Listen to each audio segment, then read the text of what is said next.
What's goody? What's goody, everybody? What's good? Give me 1 second. Give me 1 second.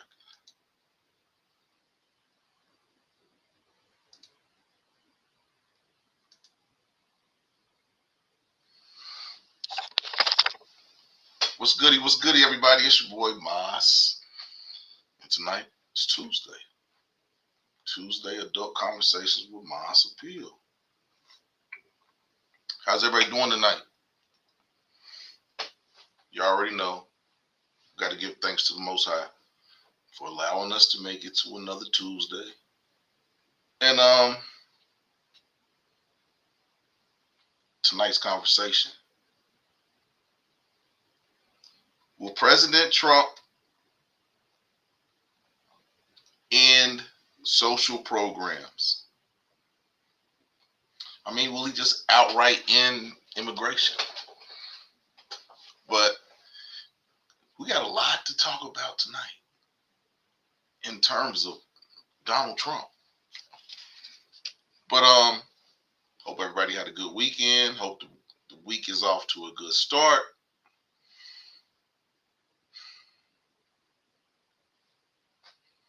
Things are looking bright.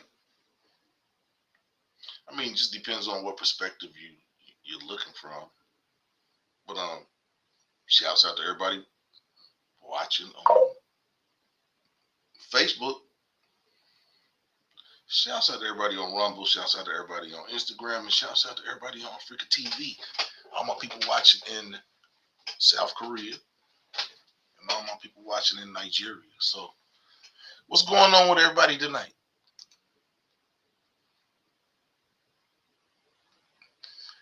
Thank you, Scorp. Got Scorp in the house. Got YWG in the house. But yeah. Donald Trump fired 80 attorneys yesterday from the Department of Justice. And as you would surmise, these are the 80 attorneys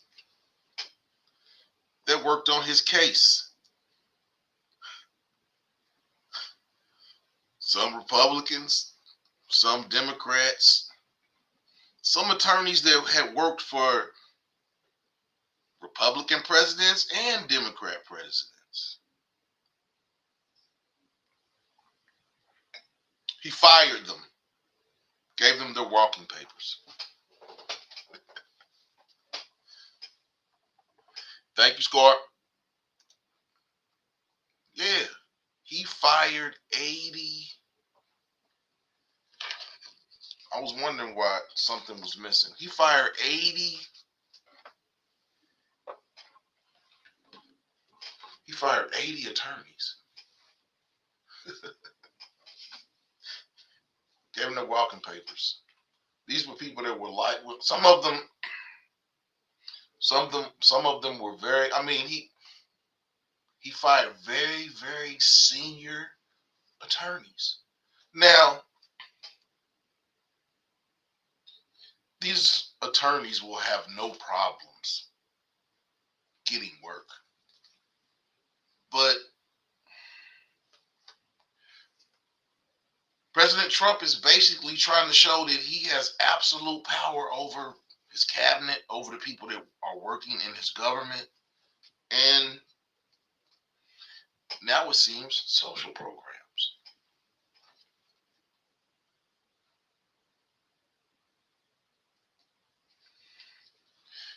And you know, a lot of people are mad.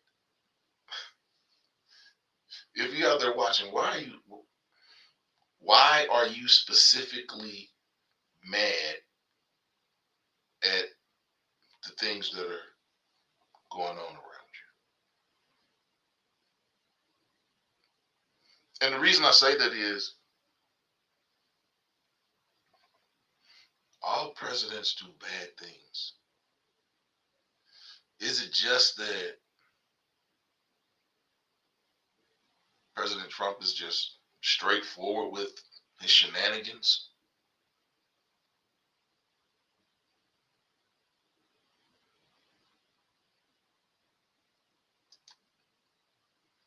Yeah, Scorp said he fired that one. He fired the one that prosecuted. Yeah, he fired all the attorneys that worked on his case. Every single last one.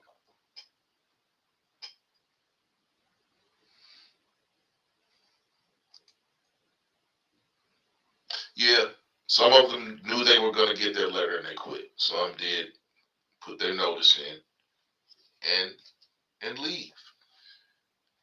That's just one of the things that he's done. You know, last week we talked about the changes to family court, the changes to who will have the ability to claim children. Basically, men who have court appointed child support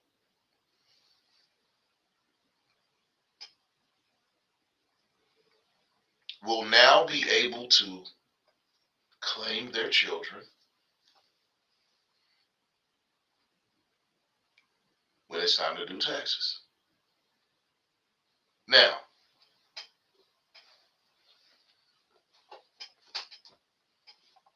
there are stipulations to this. You know, they have to be, everything must be current.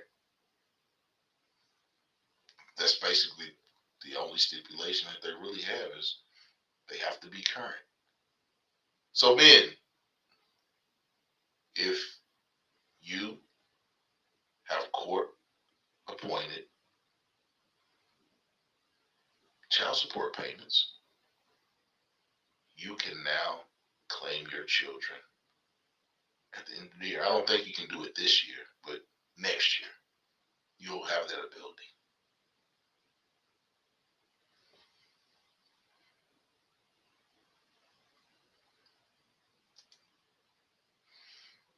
Swartz says Section 8 is for kids. She says Scorp said Section 8 is for kids.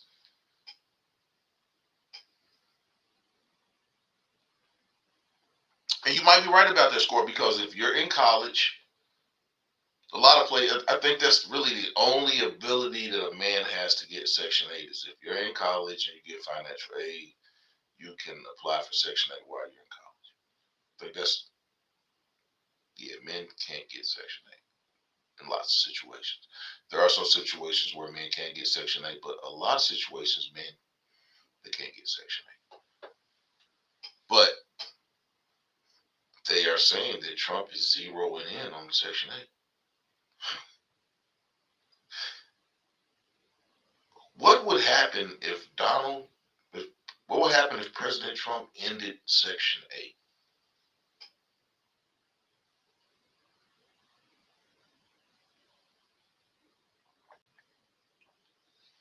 He's already drawn up a bill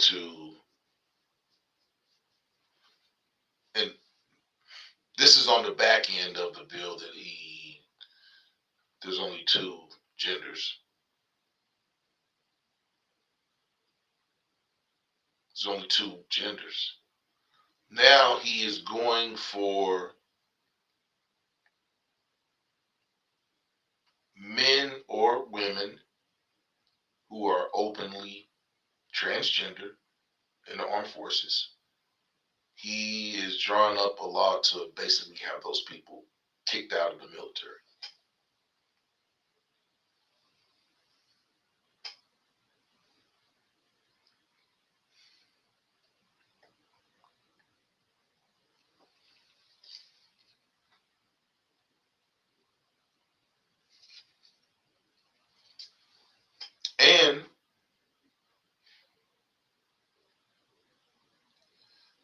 ICE has already arrested over 1,000 illegal immigrants. And before we get into the conversation about social programs, I do want to talk about 1,000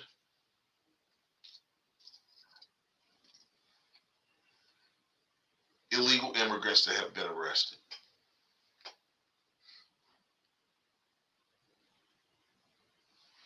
They brought back Con Air. Y'all remember that movie Con Air, where they put all the convicts on the airplane and they flew them? They brought Con Air back. Yeah, they're flying. Yeah, and these immigration raids are going to come up. We're going to talk about tariffs as well. Hit the like button. Hit the like button. Hit the like button. But yeah, Con Air is back. Was it Nicolas Cage? Was Nicolas Cage? Yeah, without Nicolas Cage. And Ving Rhames, yeah, they're not on Con Air.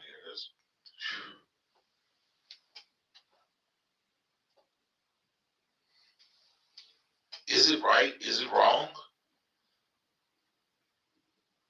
What he's doing?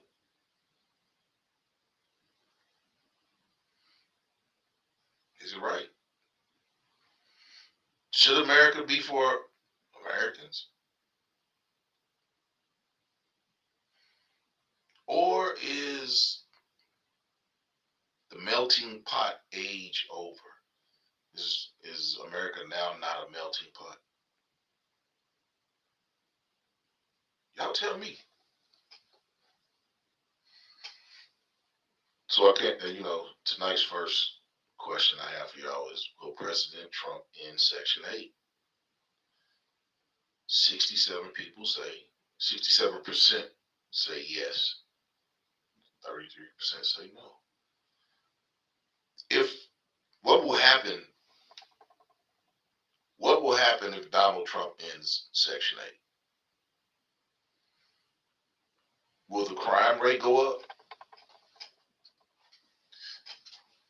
I can almost guarantee that if President Trump ends Section 8, there will be a spike in crime.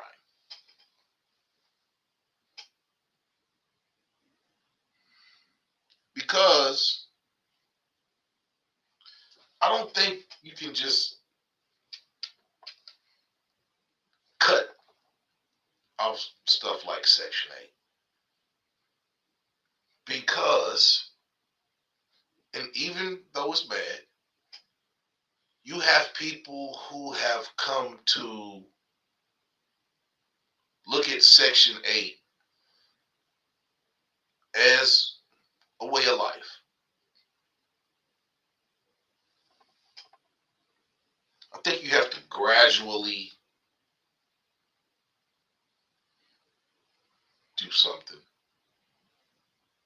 But just cut Section 8 off and say, okay, y'all got 6 months. When you lose a job right now, the average time to find another job is 6 months to 12 months, a year. Depending on where you live, what state you're in, and the unemployment laws of that state. A month, 4 weeks, 8 weeks, 12 weeks, you could find yourself without help. No matter how long you've worked. I found it out. But, yeah, social programs. What will happen if President Trump ends many social programs that are going on right? He's already put a freeze on federal aid. federal loans. There's a freeze. There's a freeze right now. And he said the only things that will still receive funding is if the funding is personal, Medicare, Medicaid, and that's it. There's no financial assistance right now, other than the individuals, people that are on Section 8, and other government programs, social programs, Medicare, Medicaid. Everything else has a freeze on it.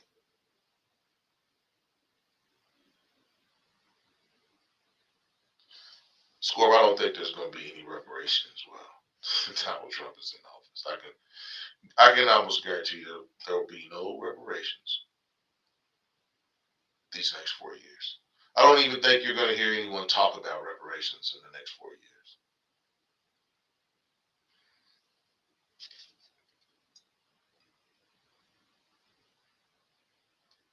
Now, I was talking about the 1,000 illegal immigrants that have been arrested by ICE.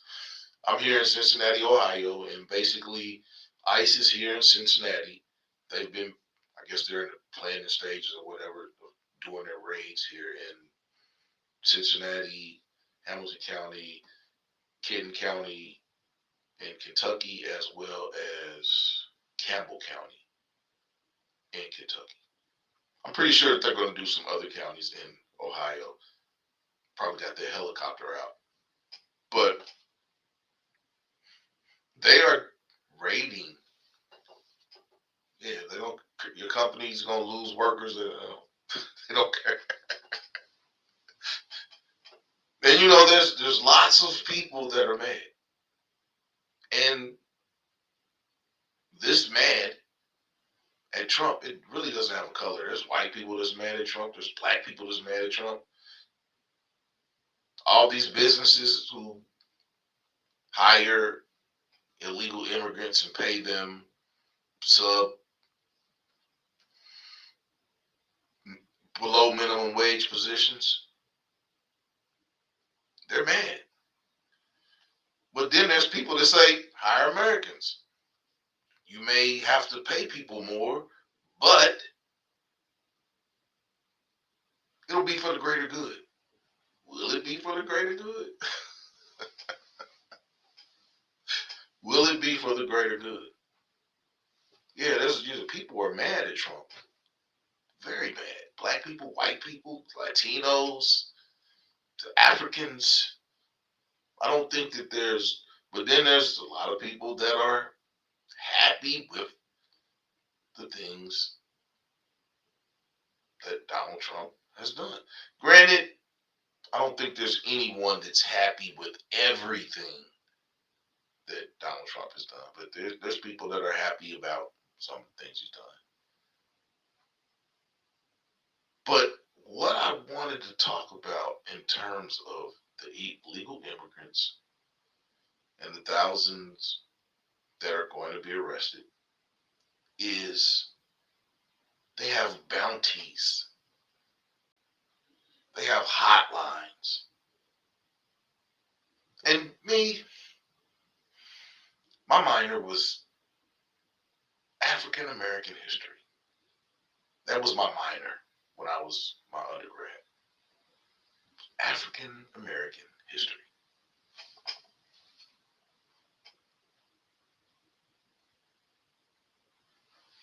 My major was applied social research. So I did a lot of research. I did a lot of people watching. I did a lot of writing. But I vividly remember doing research for a paper that I had to do on slave catchers.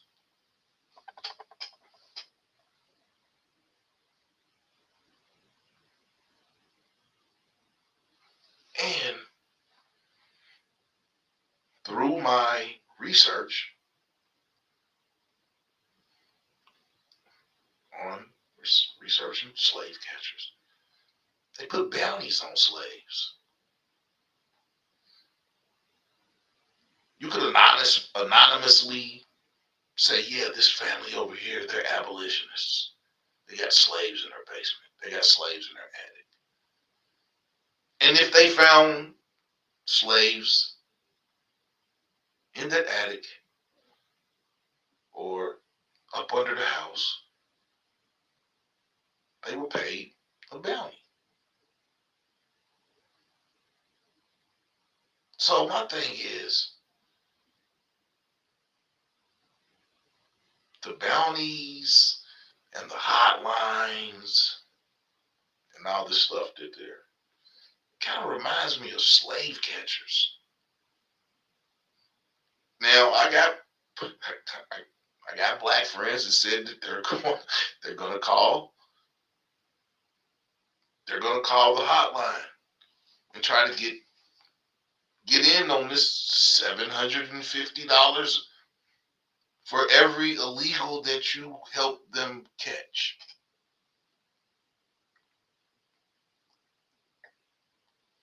Don't this sound like slave catchers to y'all?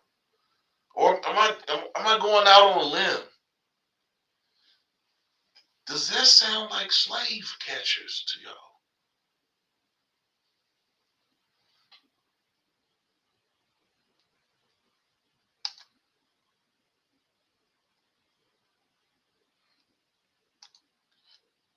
YWG said, if he gets rid of Section 8, single women with babies will stay with their men.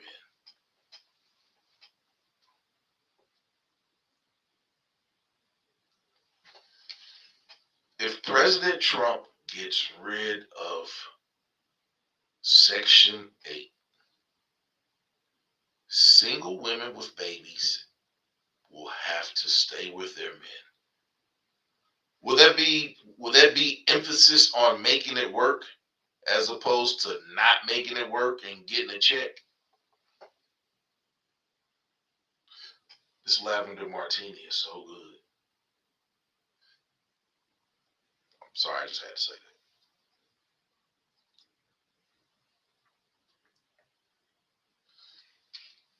that. Is President Trump trying to jumpstart relationships with some of his programs? Is President Trump putting an emphasis on making it work out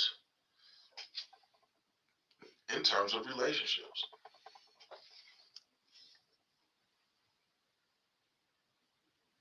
But we're talking about slave catchers right now, and I haven't been looking at the comments. I'm going to go back. I know it's going to be, we have talked about it, but there are people that are coming in and they'll hear some of these comments and they'll be able to interject on what they feel. But these bounties and these hotlines, and you can call in anonymously and you can get paid for every illegal immigrant that they catch, kind of reminds me of slave catchers. Now, I'm not calling no hotline. I'm not helping them. It's not my job. And to me, $750 ain't enough to pay me for somebody to lose their freedom, their way of life. They've been living here. Now, the murderers, the rapists,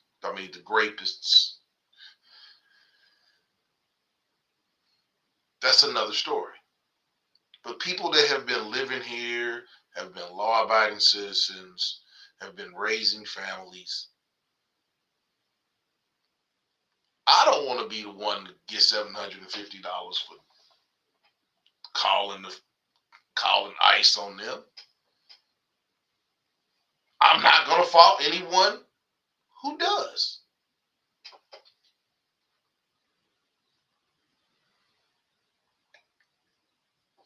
I wouldn't do it. Me. But, hey, people can do, you got free will. Do what you want to do. I couldn't live with that on my conscience. That's me. I couldn't.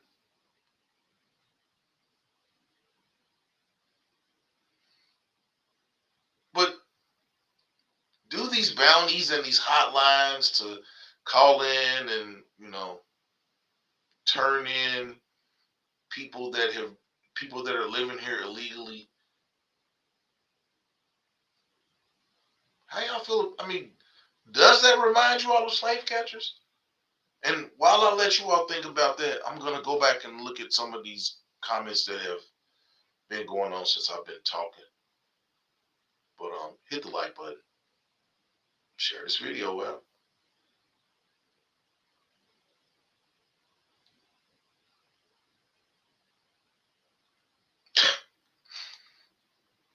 YWG said, no, get them fools out of here.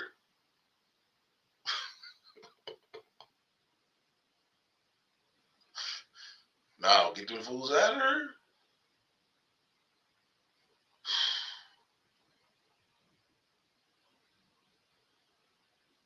Wow. Scorp said, maybe Pookie can find work now. Working for ICE. Maybe. Some kind of lie. Maybe. YWG said, I used to work with Section 8.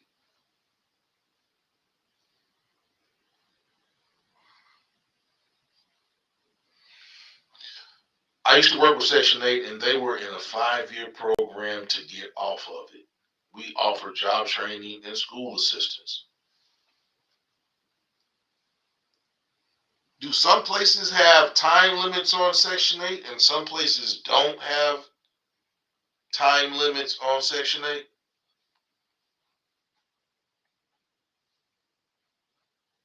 Because I know that Section 8 isn't governed the same in every state. I think each state has, I could be wrong, I think each state has discretion on who can be eligible for Section 8 funds. I could be wrong.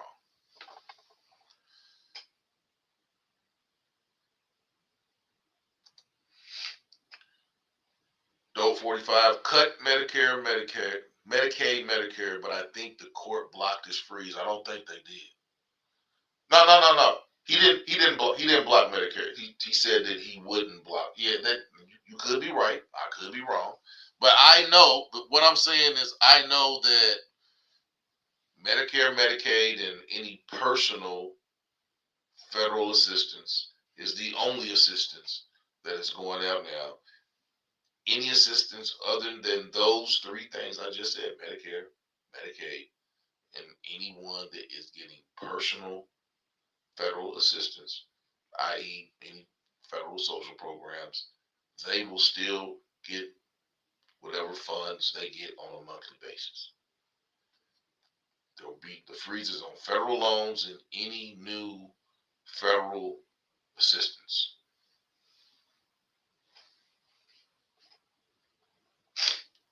Scorp said the chickens have come home to roost.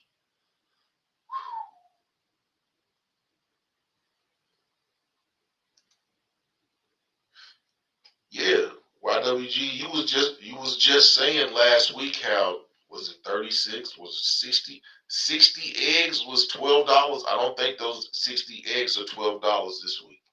I don't know what they are, but I don't think those 60 eggs are 12. It was 12 or $13. I don't think those 60 eggs are $13 this week. I could be wrong. I may have to go to Chat GPT to get some assistance on that. But yeah, I don't think the same eggs that we talked about 7 days ago that was $13. I don't think they're $13. YWG said, I'm not mad at that fool because I didn't vote for him. If the devil show you who he is, why think he will be? It's kind of how I feel. I didn't vote for him.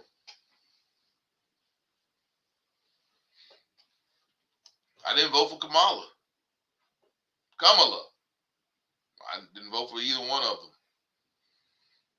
But I can look in the good and I can look at the bad and I can be very, very observant.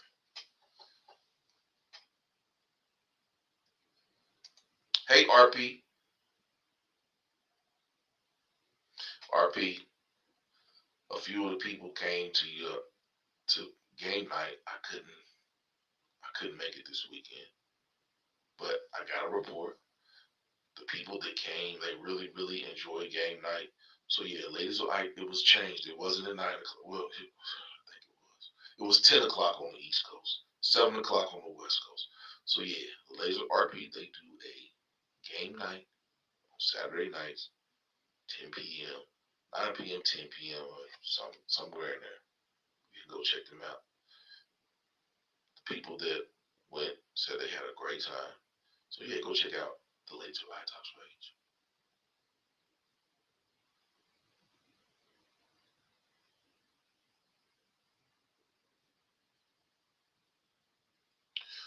Right. Scorp says she's only joking. She don't want to see nobody's. Yeah, we don't want to see nobody's downfall. But I mean, I can agree. What I'm saying is, I can agree with the legislation and not help it. Yeah, I don't want to. I don't want to be the person. Nah, I don't want to be that person. Okay, okay. Christ-like, crack jokes for a living. Okay.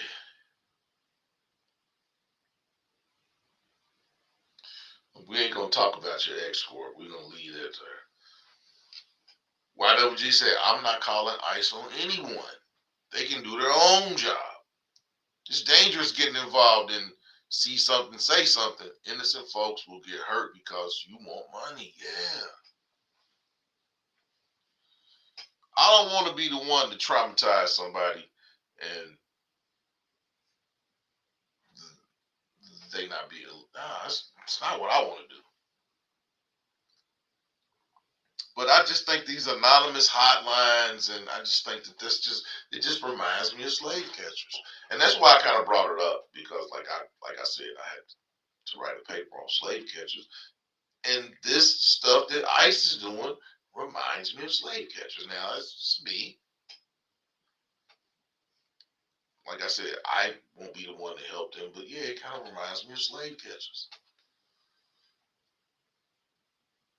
Now, that's what we were talking about, but I'm going back and I'm reading comments. I'm catching up. So yeah, we were talking about slave catchers, but in the beginning we were talking about some other things.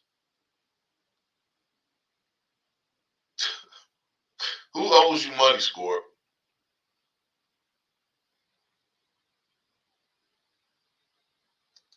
Wow. Okay.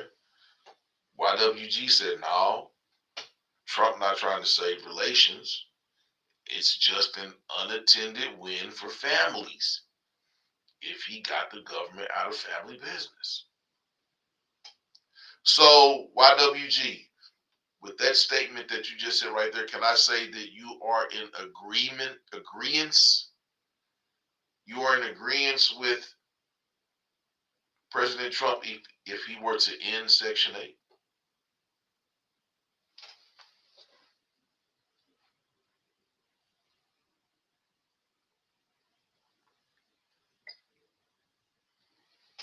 He's already threw one zinger in the family court. Now, had Donald Trump said on the campaign trail that he was going to allow the men who pay child support to claim their children at the end of the year, a lot of women would not have voted for him. Can we be in agreement of that? That had he said that on the campaign trail, women would not have voted. The women that voted for him now would not have voted for him.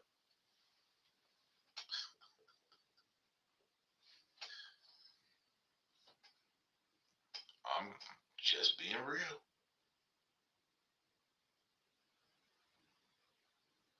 Wow. Scorps. Okay, so some states have limits. Florida must not be one of those states. Scorp said she knew a few old ladies in Florida that's been on Section 8 for over 20 years. Wow. And that's what I mean. A woman that's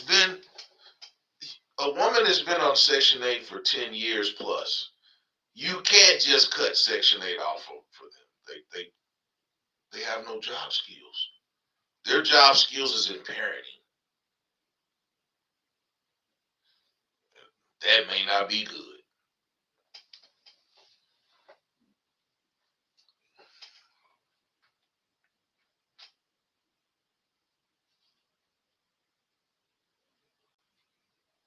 Their knowledge basis is on sitting back and doing nothing.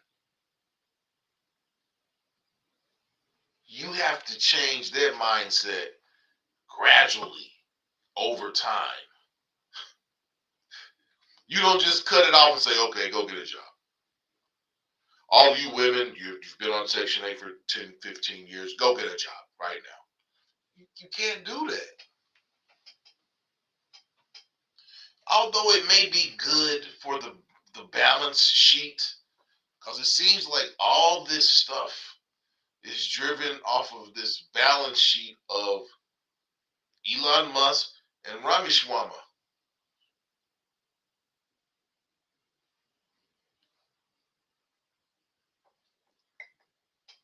You can't base social structure on a balance sheet. You can't. You can't. Unless you want a whole lot of poor people robbing a whole lot of other poor people and middle class people. I mean, it seems as if President Trump is going to he's making a real life version of Lord of the Flies.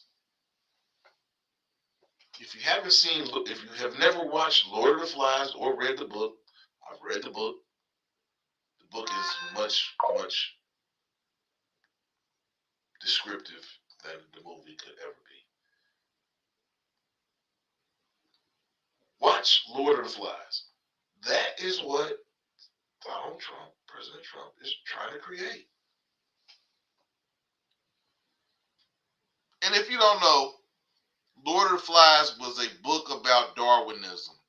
Only the strong survive. So, me telling you that can give you a summary on what the Lord of the Flies.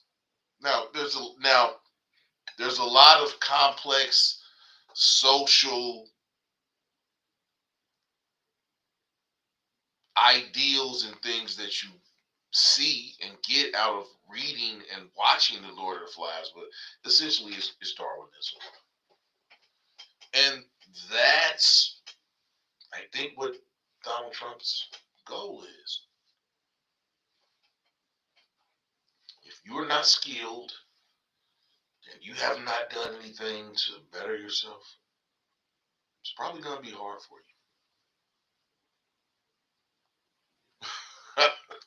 Scorp dropping dime on the old ladies now. What's going on, Chocolate? How you doing? What's going on with you? You doing all right tonight? Everybody hit the like button.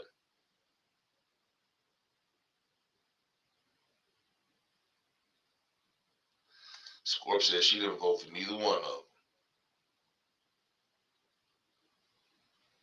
Okay, so those eggs, those 60 count large eggs that were $13 last week, 7 days later, they're $20 for 60 eggs. Now, I still don't understand how you can eat 60 eggs in a week, but yeah, 60 eggs is now $20.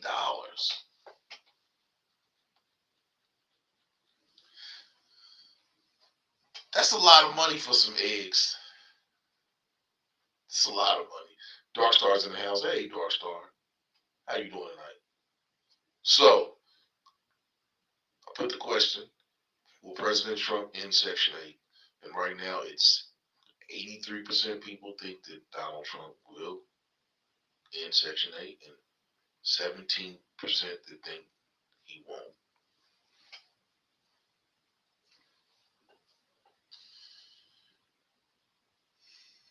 I don't know you. I don't know.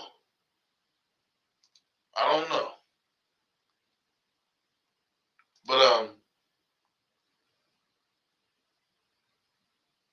thanks to CNN, we're going to look at how some people were really confused about this freeze on federal aid. And we're going to watch this little, I think it's like a 5-minute debate. It's like a 5-minute debate. Hold on, let me see something real quick. Okay, yeah.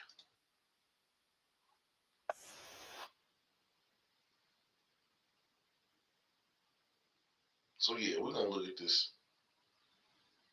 It's quick. It's only like 2 minutes, 3 minutes. But basically, it's Jack Tapper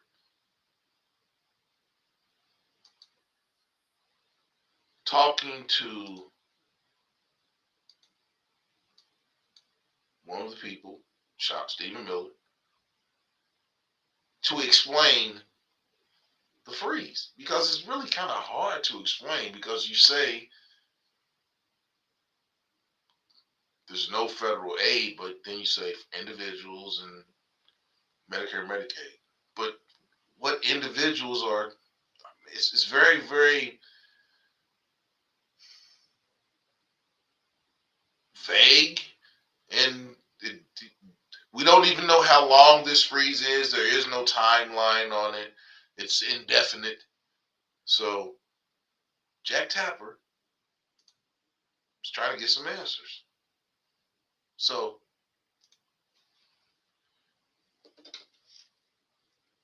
hold on, y'all. And I mean, we're talking about it, but I don't really understand it myself. Like I said, it's very, very vague in who gets what, who don't get what, and who can say somebody gets something. So, yeah. Here we go, y'all.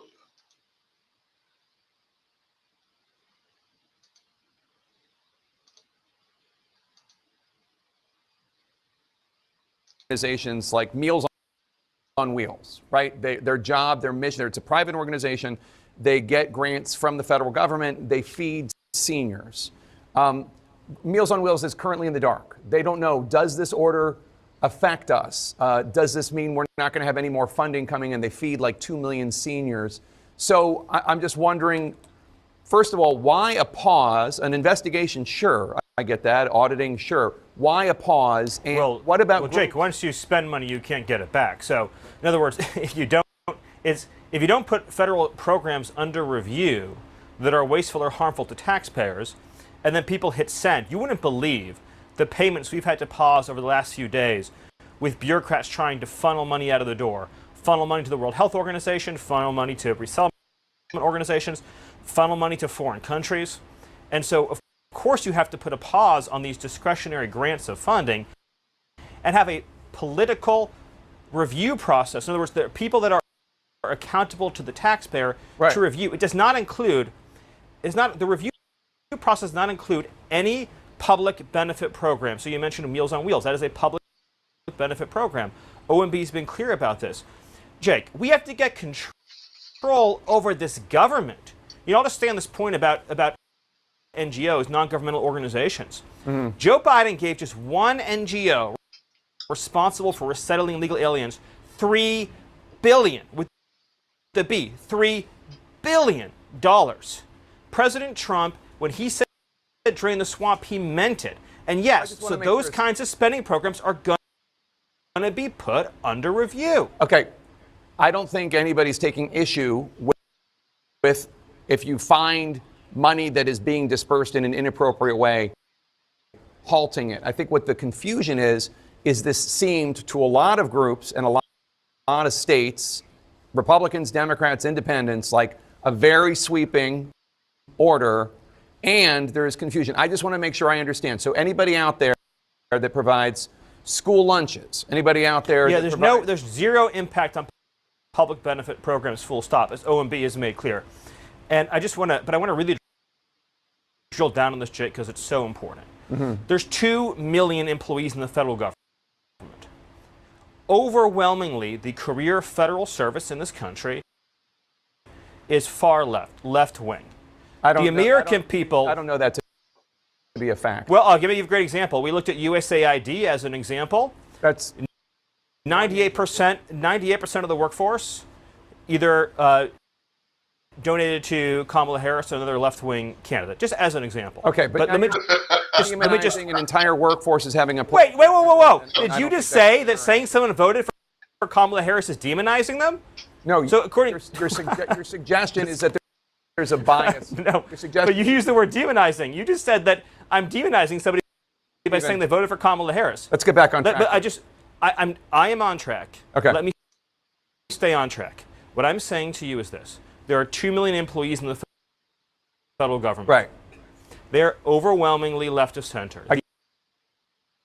The American people, I got to finish the sentence. Okay. I got to finish the sentence. The American people voted for dramatic change implemented by Donald Trump.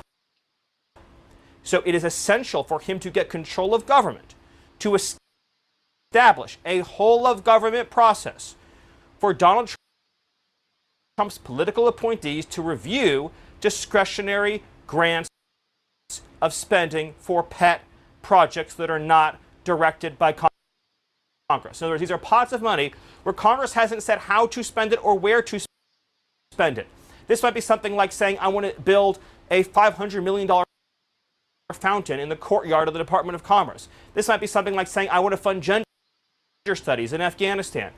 There has to be political control and review. I can't help it if... Why is he using hypotheticals when there's numerous real things that are going on in federal government that he can speak on other than Meals on Wheels? Why is he's deflecting? Am I wrong, y'all? Is he not deflecting? Left-wing media outlets published a fake news story that caused confusion. If you read the OMB guidance memo, it is, well, if you read the OMB guidance memo, I don't know what it's as clear as day. We just talked to Congressman Don Bacon, a Republican, a Trump supporter. We just interviewed him. He said that there was a lot of confusion. He said that the executive order created by the media, Jake. The OMB guidance memo, if you read it, is as clear as day. It's pretty broad my point is, and confusingly written. Parts of it are about DEI, parts of it are all disbursement. It is... Yeah, DEI suspended. That is correct. Right, no, I'm just saying, like, it's kind of all over the map, and there is confusion, and it's not just liberal media. Jake, tell me... Republican Senator Lisa Murkowski said... You're not understanding what I'm saying. But I'm saying that I want you to address this. I will, but I'm saying that a false story was put out that people responded to. It's unfortunate that people put out a false story. That's all I'm saying, Jake. Okay. That's all Republican Senator Lisa Murkowski said, quote, nobody really knows how long, unquote, this review of these federal funds is going to last. And she said it's, quote, been a big challenge, unquote, to get answers from the Trump administration. So here's an opportunity. How long is this review going to take? And when does the federal funding for these programs resume? Well, in the original executive order that addressed NGOs, foreign aid, and other grants, that was a 90-day review process, as you know, Jake. But again, more fundamentally, I think we're missing the big point here. Do you believe, does anyone believe, that an unaccountable, career-tenured bureaucrat should be able to approve vast sums of money for projects that they personally agree with, that no accountable employee in the federal government has reviewed? I'm literally asking about Meals on Wheels. I mean, you know, we are. I don't know what you're talking yes, about. Jake, you do know what I'm talking about. I'm telling you, as the memo says, in black and white letters, no financial benefit programs to Americans are affected. No individual assistance programs are affected. It's there in black and white. Yeah. We always knew that the media was going to spin up fake stories to try to. With him saying that,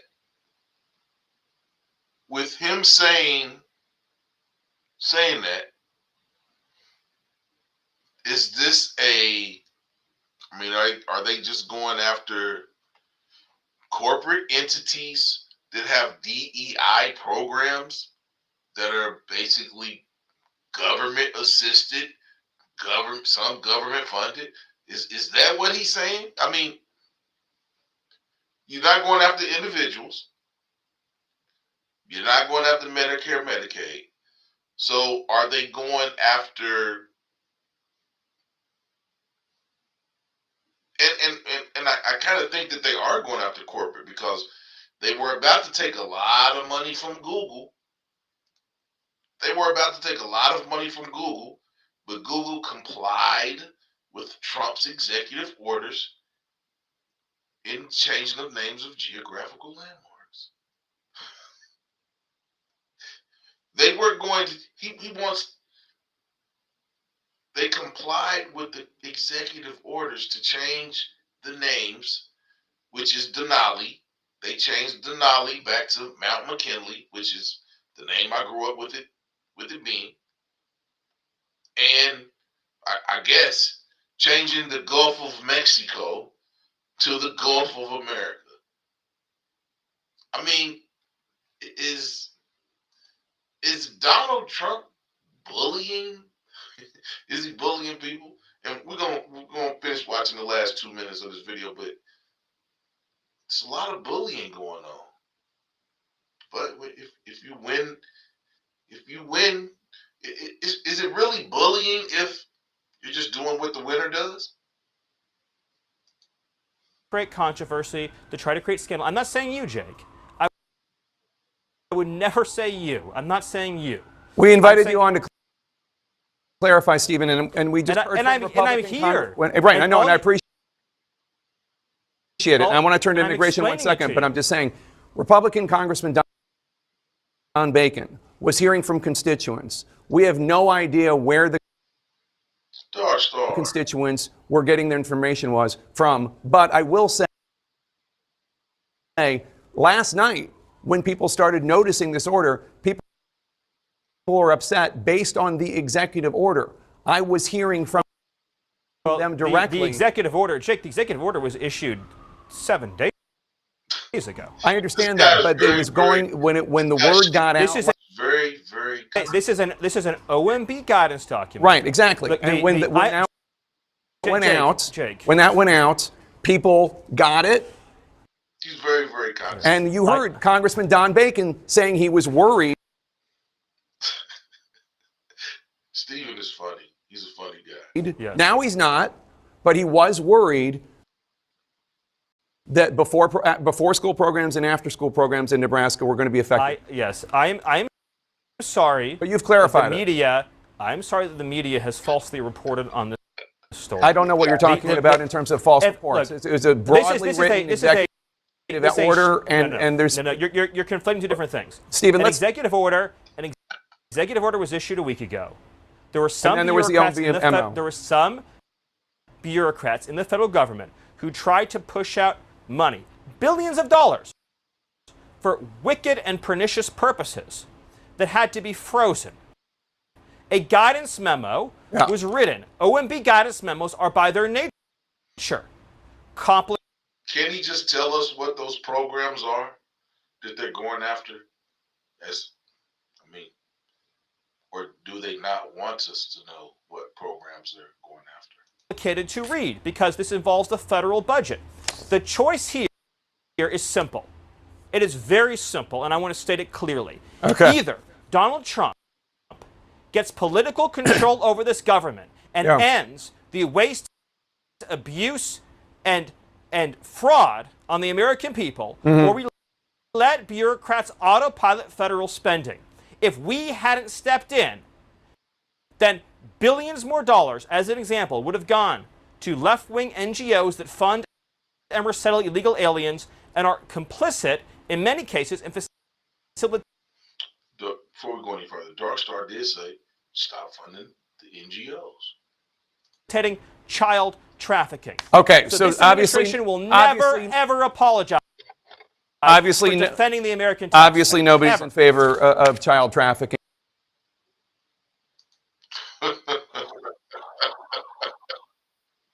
Oh my gosh! Now,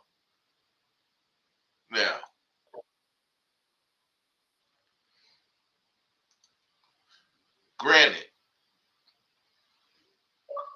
the guy was very, very condescending, and you may not agree with him.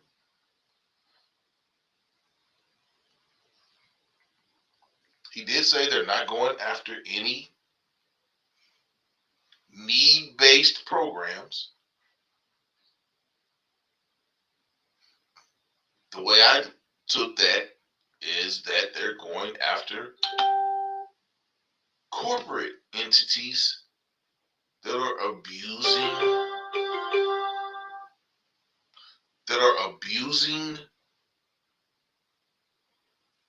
the federal grant and the federal, could be going after some government contract companies. Discretionary funds, discretionary funds are so hard to get. Discretionary funds are so hard to get. And anyone that's worked in the government contracting space or the government funding space or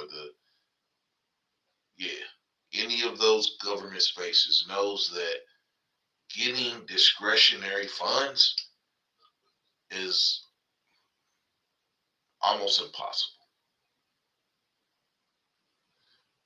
When you get discretionary funds, you have to set up meetings with congressmen. You have to go on Capitol Hill. You have to go to senators and congressmen's offices as if you are from that state that the senator or congressman you're going to as a constituent, or if you're not from there, you have someone from that state whose senator you're trying to get that is a constituent that agrees with what you're talking about. And then just getting in their face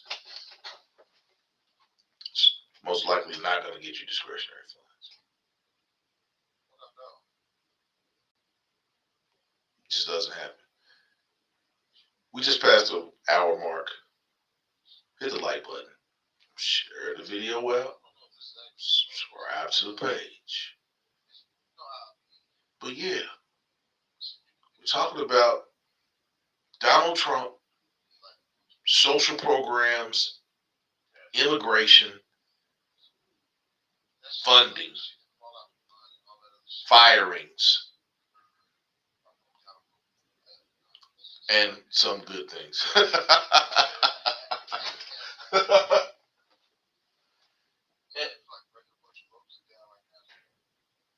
and some good things.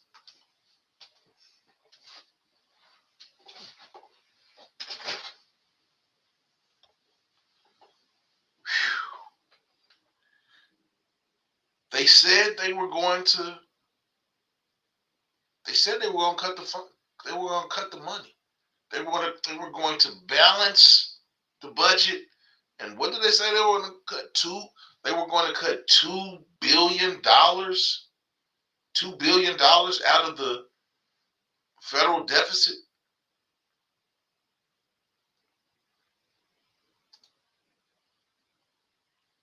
$2 billion.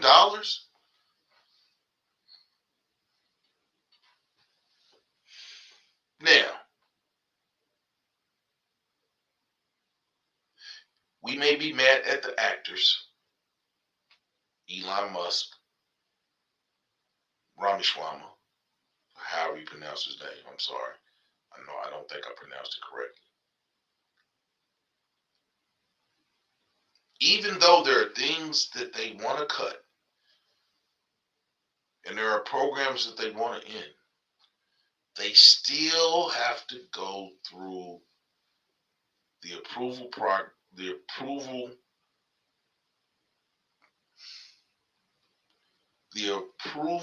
program of the Senate and Congress. The Senate and the House. Apologize.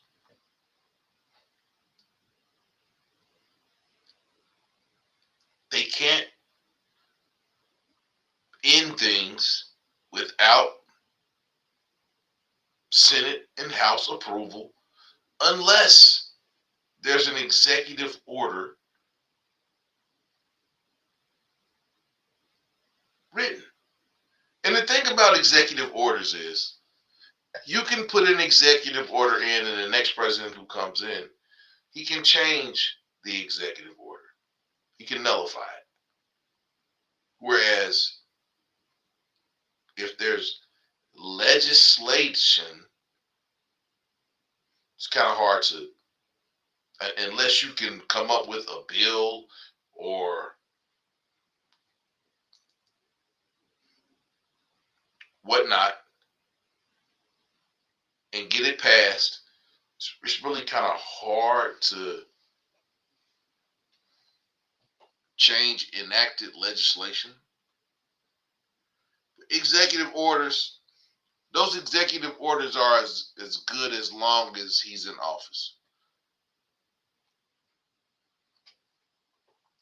The next president can come in and sweepingly change all of his executive decisions. And that's the power of being a president. But tonight's conversation is about social programs, and I mean, that's what we're talking about. Is he trying to dismantle social programs, or is he trying to dismantle the corporatocracy's hold on those social programs? You know, we're going to talk about this. We're going to look at it from the smart point of view. We're not going to look at it from, so yeah. Is he trying to end social programs, or is he trying to end corporatocracy's control of those social programs?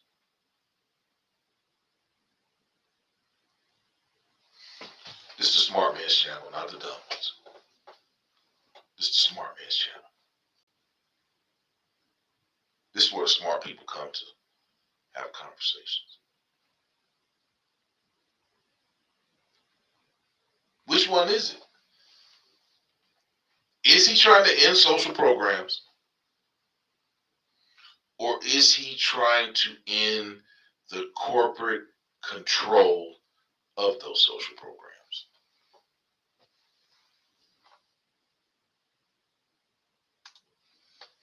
Dark Star says start with the UN, Catholic charities, Jewish charities, and the Salvation Army. Trump needs to get the U.S. out of the UN Global Pact of Migration. I agree with everything you just said in that comment right there, Dark Star.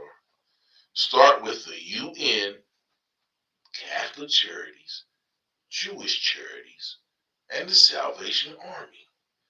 Trump needs to get the U.S. out of the UN Global Pact of Migration. And all of those groups that she just stated, the UN, the Catholic charities, Jewish charities, are in the business of moving people from one place to another. Now, the means that they do it, that's their organization's mission. But yeah, their goal is to move people from where they are to over here.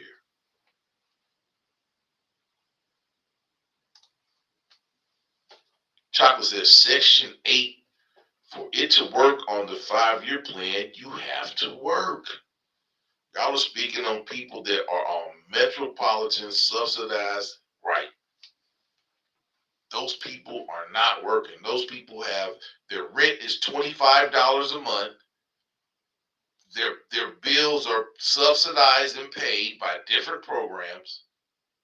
Yeah, these people have $25 a month rent. I know it because when I was in college, I had a $25 a month apartment. Now, that was 30 years ago. But yeah, I had a subsidized, I was in school. I took advantage of the social programs that were afforded to me when I was in college. I got food stamps. I worked in a work study program, and I had subsidized housing for 2 years. When I graduated, that ended. Once I graduated from college, that Section 8 and that ended.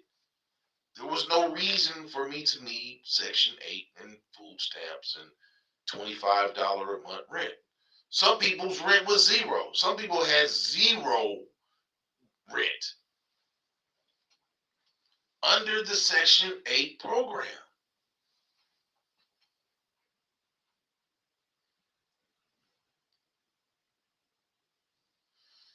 These people that are on Section 8 that, I mean, they've lived in public housing for 30 years. Yeah, you can't just tell these people not to be on Section 8. There has to be some type of gradual transition.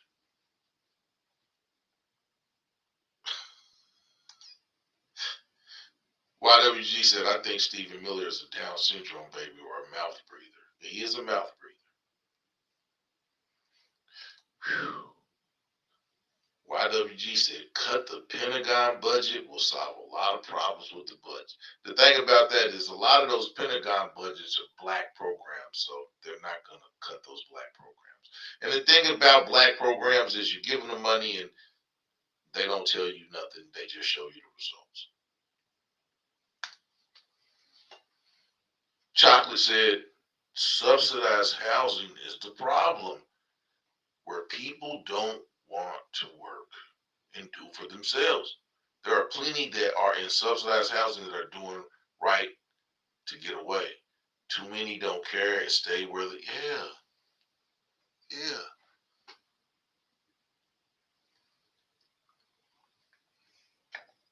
And that's those people Squirt was talking about. Those older ladies that she said had been on Section 8 for over 20 years. Nobody should be able to be on Section 8 for 20 years.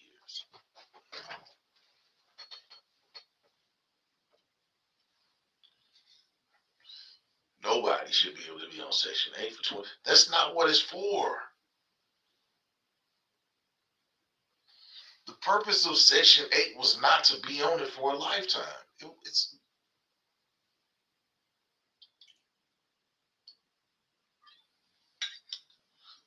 And if I'm saying something is wrong, please correct me. I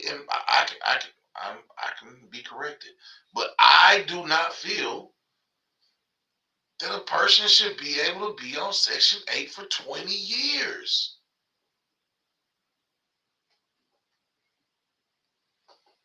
My unemployment lasted 12 weeks.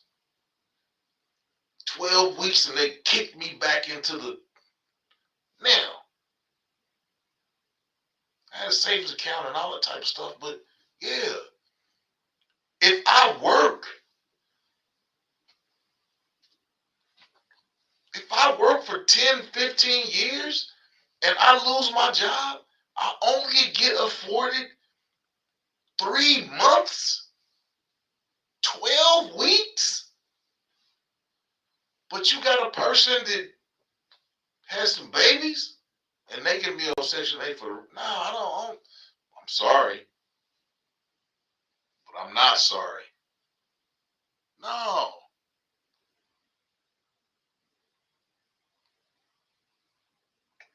No. You should not be able to be on Section 8 for 20 years.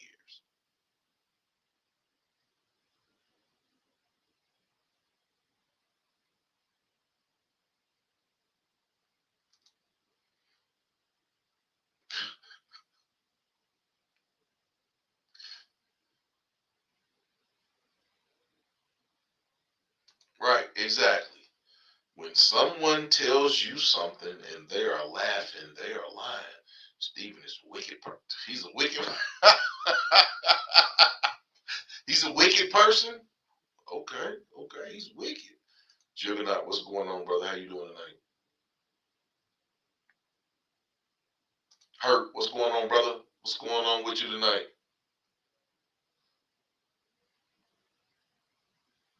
Guy, my brother Guy. We got Guy in the, hold on, man. I'm ready to put the, I know my brother Guy.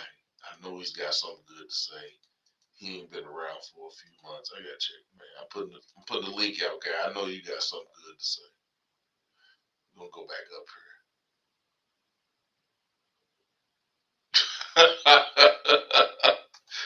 here. Guy said, I'll tell you something smart. Trump is fucked up. Scorp said, we all fucked up. We all fucked up?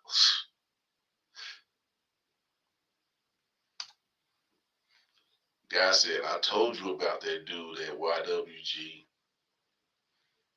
I told you about that dude.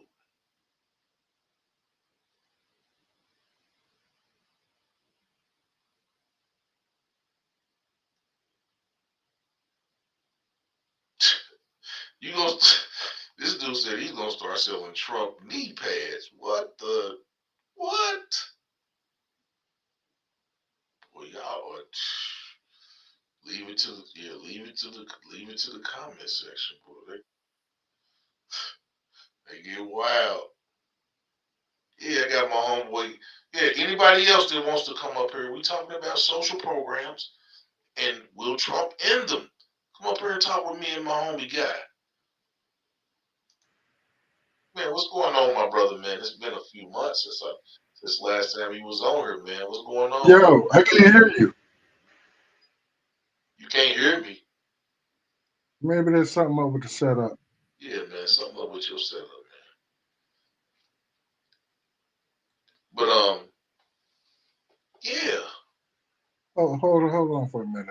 I don't know what's going on. Okay, hold on. I'm gonna put you back. I'm gonna take you in the background for real quick. But yeah, if Trump ends social pro, now I'm not mad at him ending corporate welfare. And if you ask me, I mean that's kind of what he's going after. He said he's not stopping funding for any individual federal assistance. Guy, man, when you ready, just say something in the comments, and I'll bring you back. I'll bring you back up front. But yeah, he said he's not going for individuals, Medicare, Medicaid. I look at that and the way now, even though I don't like Stephen, he's very condescending. He was very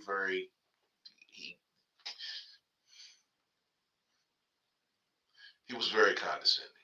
We'll leave it at that. He was very condescending. But Jack Tapper, he didn't want to listen. Now, it could be the messenger. I've been told that I said something, yeah, it was right, but it was the way I said it. Now, it could be the crashness in his delivery, but he basically said they're going after corporate welfare.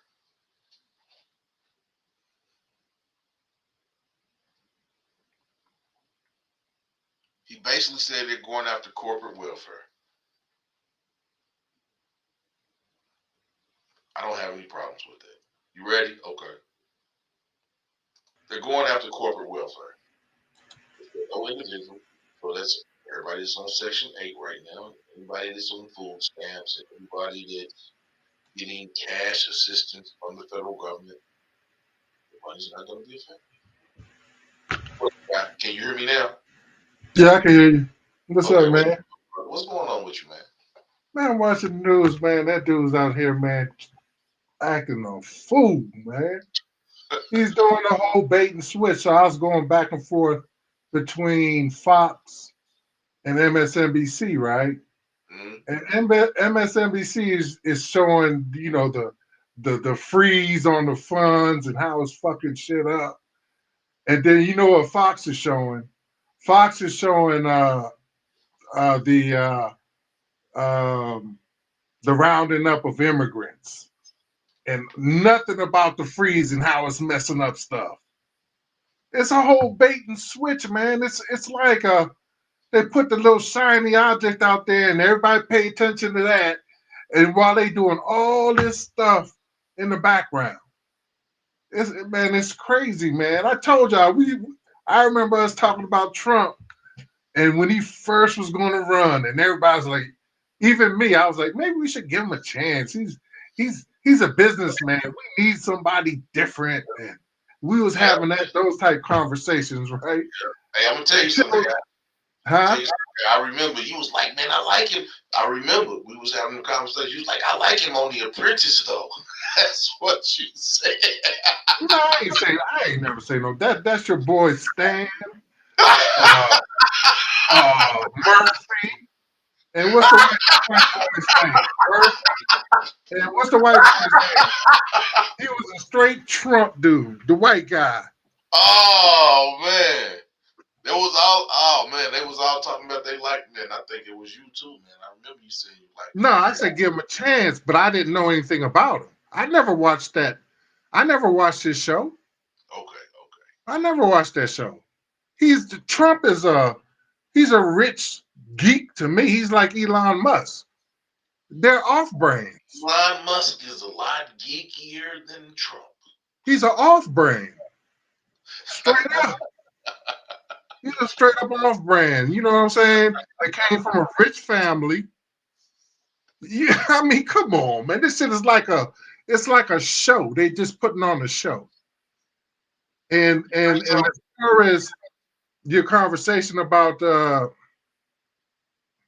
subsidized housing and all this shit, look, we have to look at things. It's only a problem if black folks are getting it. It's mainly white folks that is.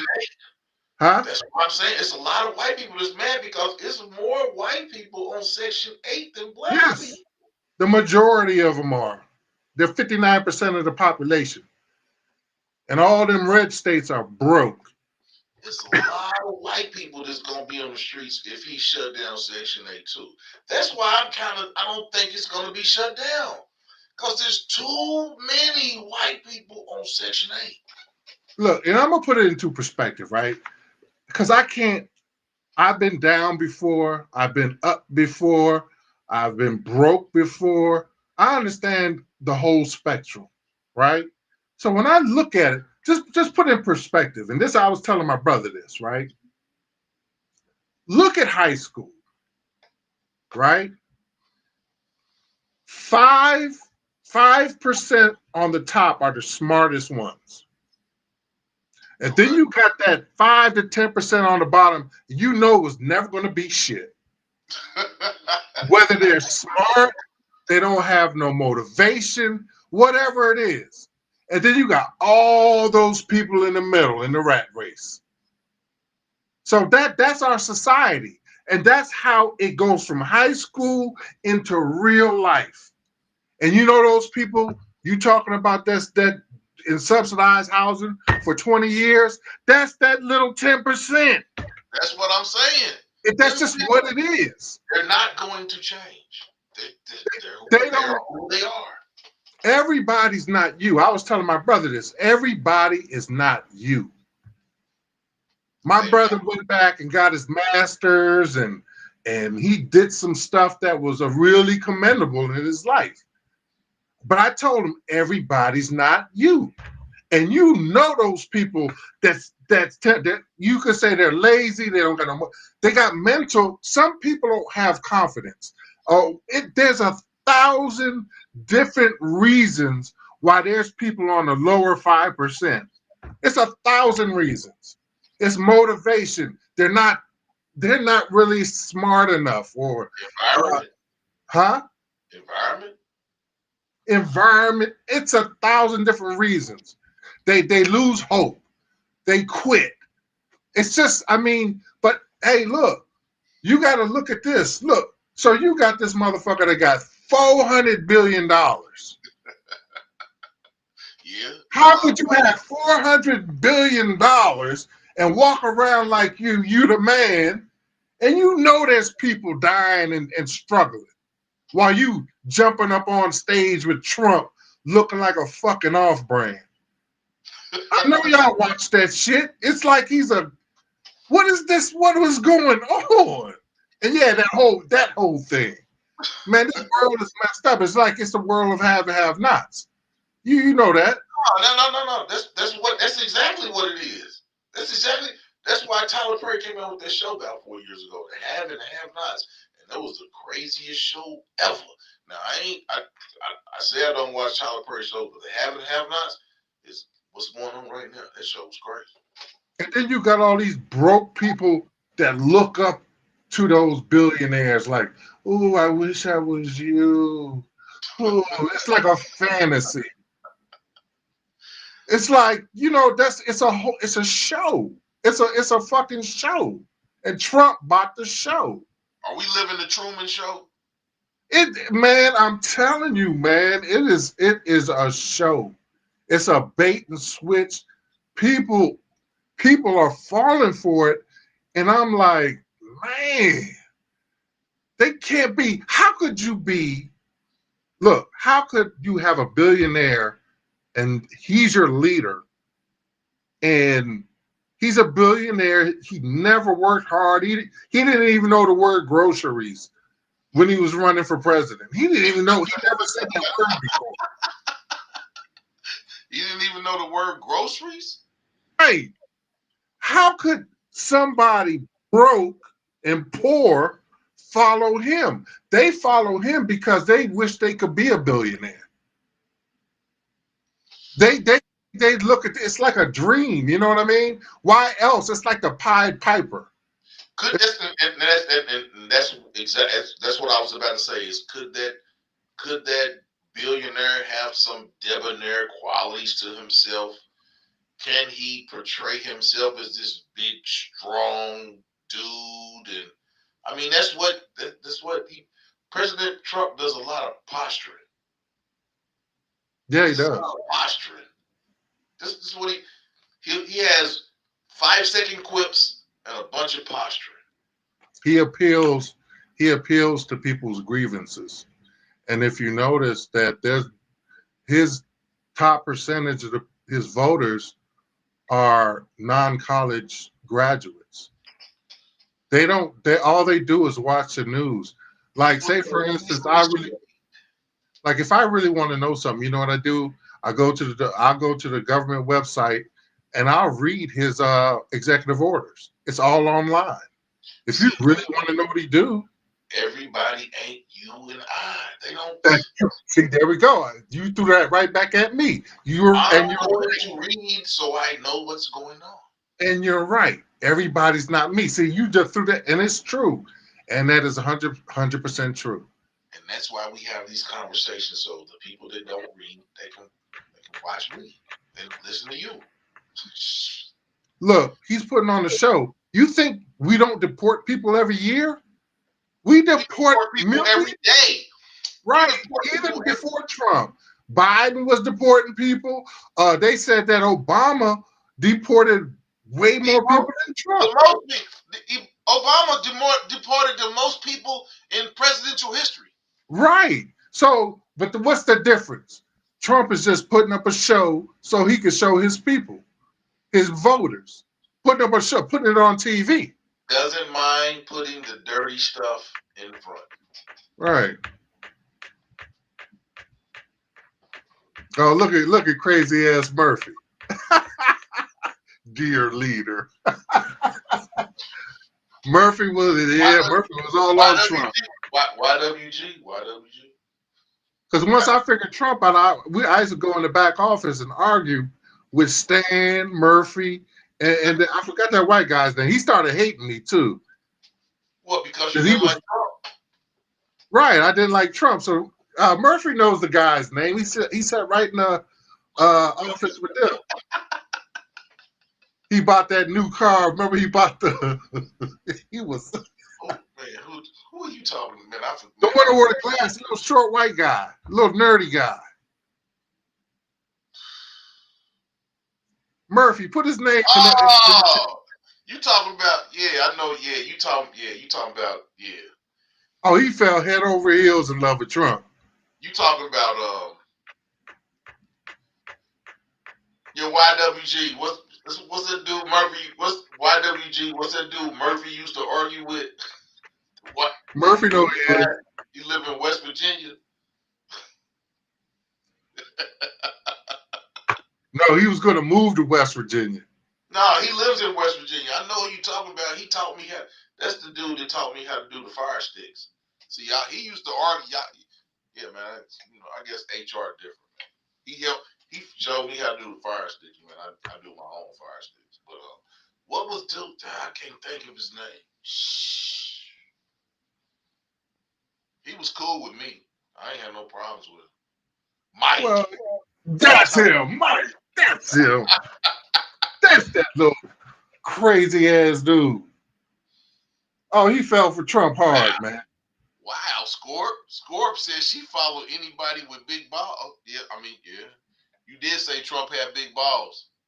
No, he don't. He's a fraud. Oh my God!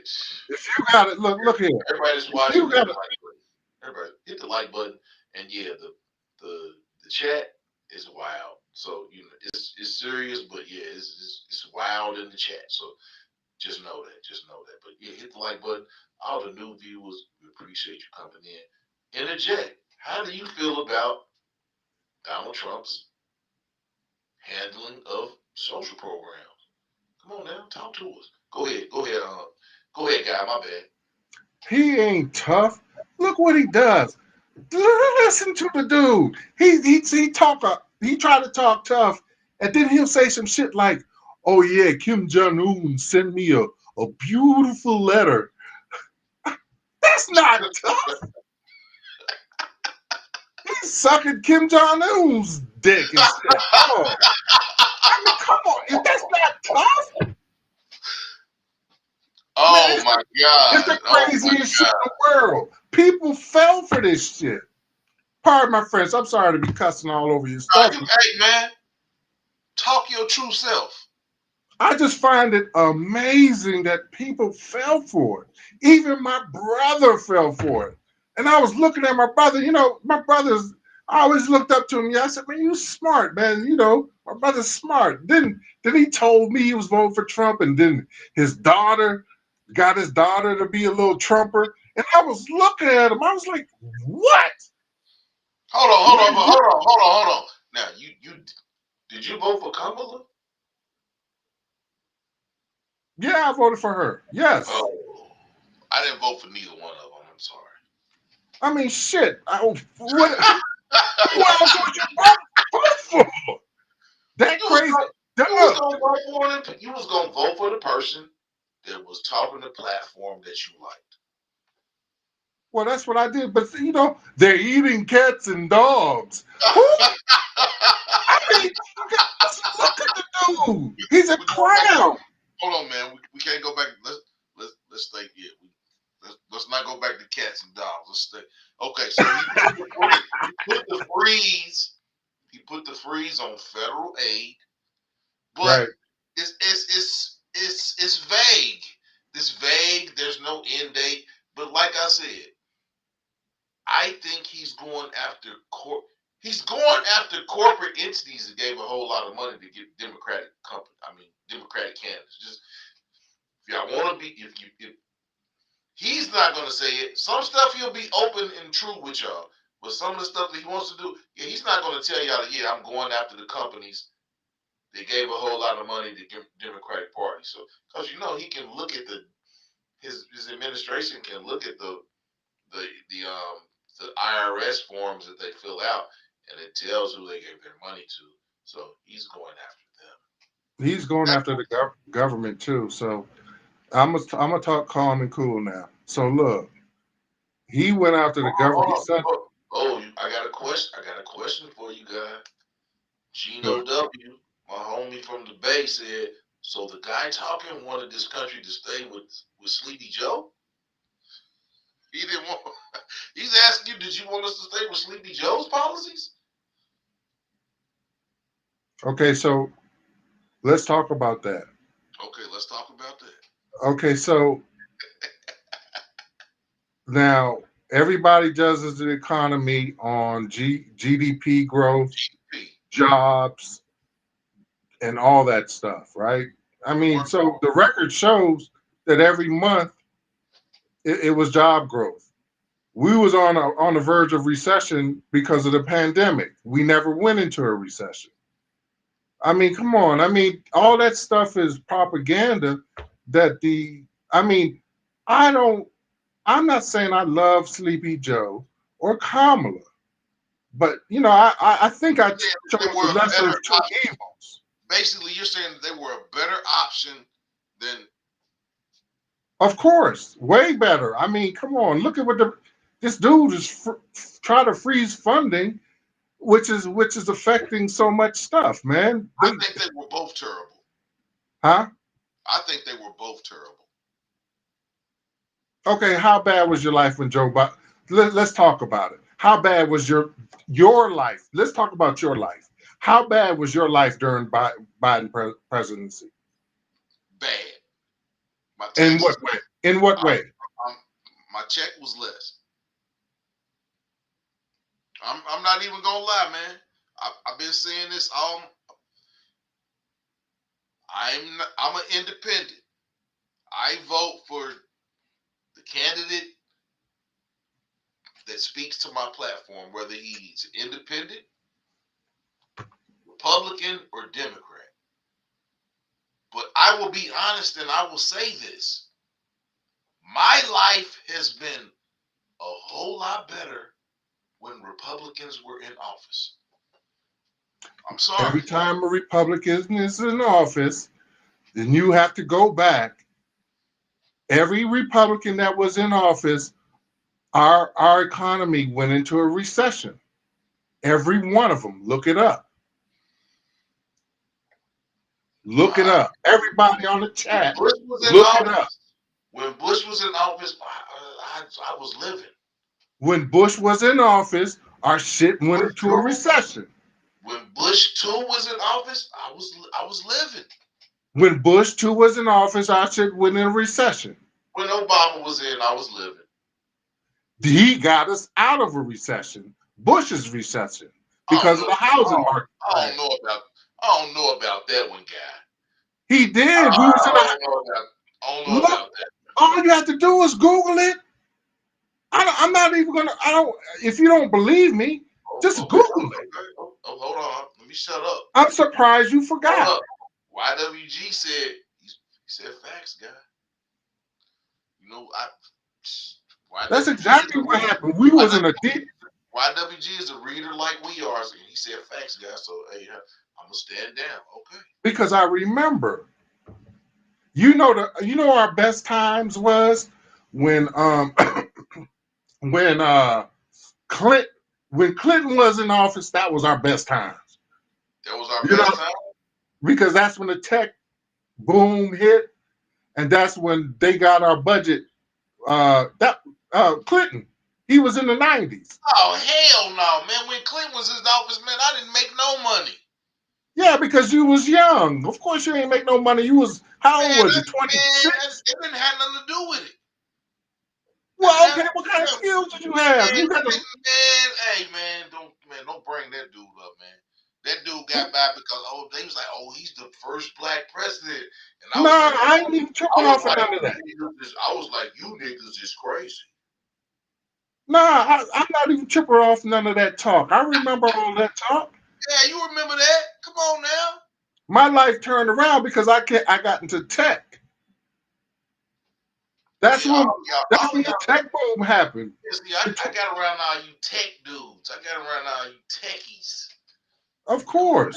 That was a good thing. I ain't front. That was a good thing. Hey, when I got around, yeah, man, I ain't never. See, I was the oldest. So when I came to DC and I had a bunch of big brothers. I had Guy. I had YWG, Stan.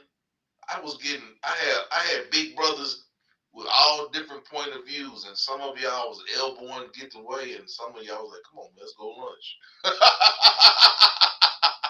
But I respected everybody. Yeah, man. Yeah, I man. mean, Hey, man. I learned a whole lot from y'all when I moved to DC. The thing about it is, man, it's.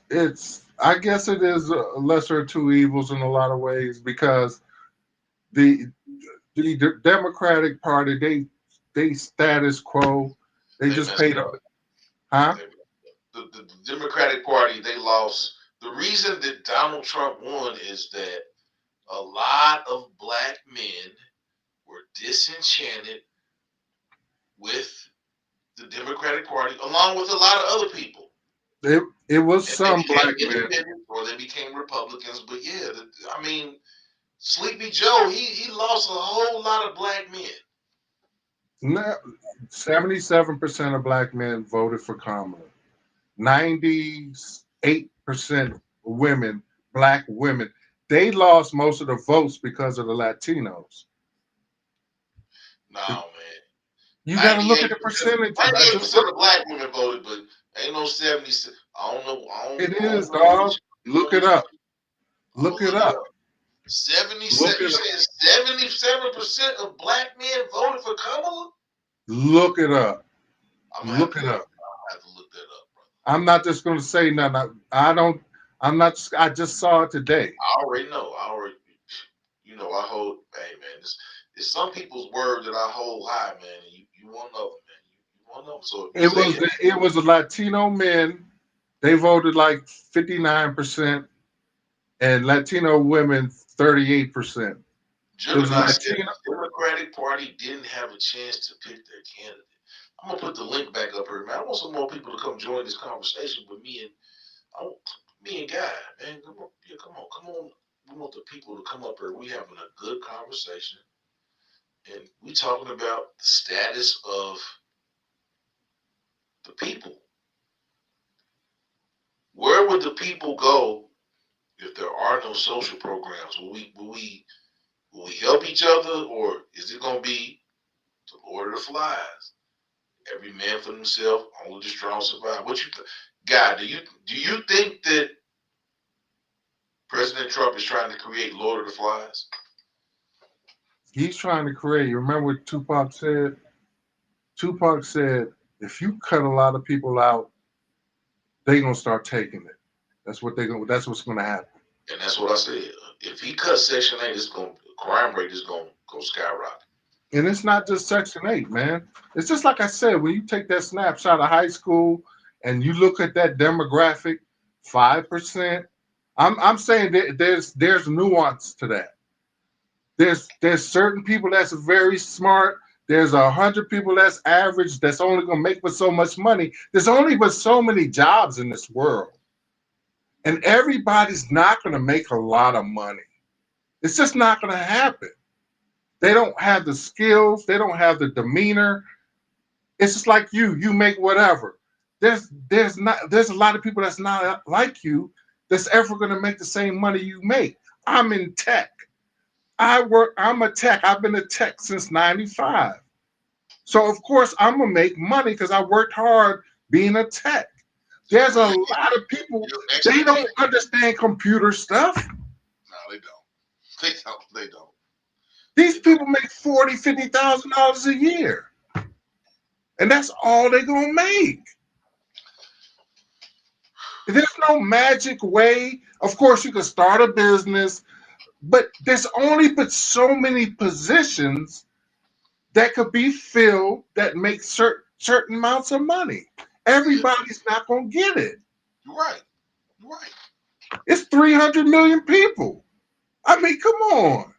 How many jobs are there that's making $200,000? There's not that many. No, there's not. There's not a lot of black men making over 100. 10%. Right. 10% of black men in America make over $100,000 a year. 90% don't make 100,000. 10% do. 10% of the the United States of the whole black population of men. I don't even think 10% of black people make over 100. It's 10%. Black There's men. only 10%. Huh? 10% of black men in America make over 100,000. You know how they did these statistics. Okay. 10%. I thought it was like 10% across the board. No. There's per capita. There's more women that make $100,000, but men. But what is the percentage of people? Oh, people over 100,000. Yeah. I don't know the exact figure, but I know black men is like 10%. But I'll look up the total. That's just a specific demographic. But 99% against 1%. 1% of people make up. 1% of people have more wealth than 99%. And there is the problem. And then you got those same billionaires that showed up to his fucking his inauguration, sitting up there right in front. Okay. Hurt said Trump is trying to stop taxing on overtime. I don't. Overtime is like it's like a double-edged sword. Right. You work the overtime, but then you get taxed because you've worked all those overtime hours. It puts you in a tax bracket that's above what your tax bracket is, and you get taxed at a higher rate. So you would make them. Man, But you know what? Overtime was good, but they taxed it at a crazy rate. I'll be fair. I could be fair. So if Trump says I'm gonna stop taxing overtime, I could go with that. I can deal with that because man, you work overtime, man, and they would take so much money out of it where it almost made it where overtime wasn't worth it to make overtime because you got taxed in that higher tax bracket. To me, because see, the thing is, all this tax stuff is complicated and all this stuff, right? To me, I say I wouldn't tax nobody that's making less than $30,000 a year. You know why? They're gonna put all that money back into the economy anyway. YWG said the overtime tax is 40. Yeah, you working overtime and they taking 44% of their money. Right. It almost makes it where it's not even worth it. No, it's a level. No, I worked overtime one time, right? And I worked overtime for like 2 days straight. They take so much money out, it's like you didn't even work a day of overtime. It's Hey, man. it's a balance how much overtime you work to where it's beneficial to you. It's hard to make it beneficial. If you getting taxed 50% of the money, man, that's too much. I So mean, if the corp is not going to tax overtime at that rate, I'm 100% with that, because the people that work overtime, that's the people that's really run. I mean, people that work. We talking about salt workers. We talking about the people that you see overnight working on the highways. Yeah, them right. people get taxed at a 44. They need to be taxed at a regular rate. I'm 100% with that. And to that point, see, those are hourly workers. See, me, I'm on salary, right? Right. You're We don't on get no salary, overtime. We don't get no overtime. right? So to me, I'm with that. I Yeah, could go with that type of policy. I think that's only fair. That's only Right. fair. I could go with that. Let me ask. See, I ain't talked to you in a minute, guys. So I need to ask you this question. How do you feel about men who pay child support if it's court appointed, being able to claim those children on their taxes at the end of the year? I heard about that, and that's it's a. They said that was fake news. No, that's not fake news. It's most That's. definitely not fake news. Most definitely not fake news. I think we should look it up. They were I saying it was already fake news. I already looked it up. Yeah. What I'm Okay, saying is, how you feel about that? Do you think that men who pay child support should be able to claim the children at the end of the year? Or do you think that the women should still be able to get the money and claim the children? I think it depends on who has the kids. If the woman has the kids and the man is paying child support, should he be able to claim the children? Well, I think there should be. Okay, let's put it to you this way: if he's paying child support, he's doing what he's supposed to do.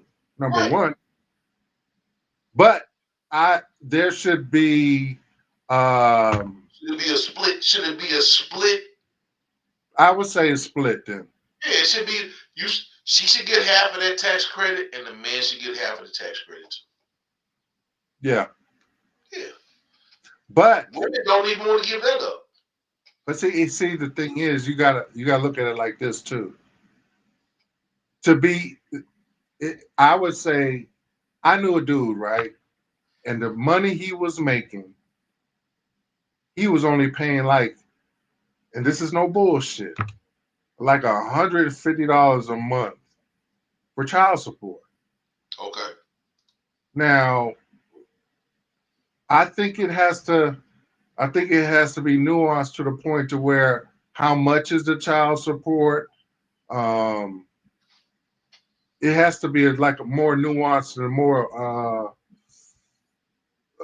conversation about that because he paid $150 a month, and that's because he didn't have a job, right? Right.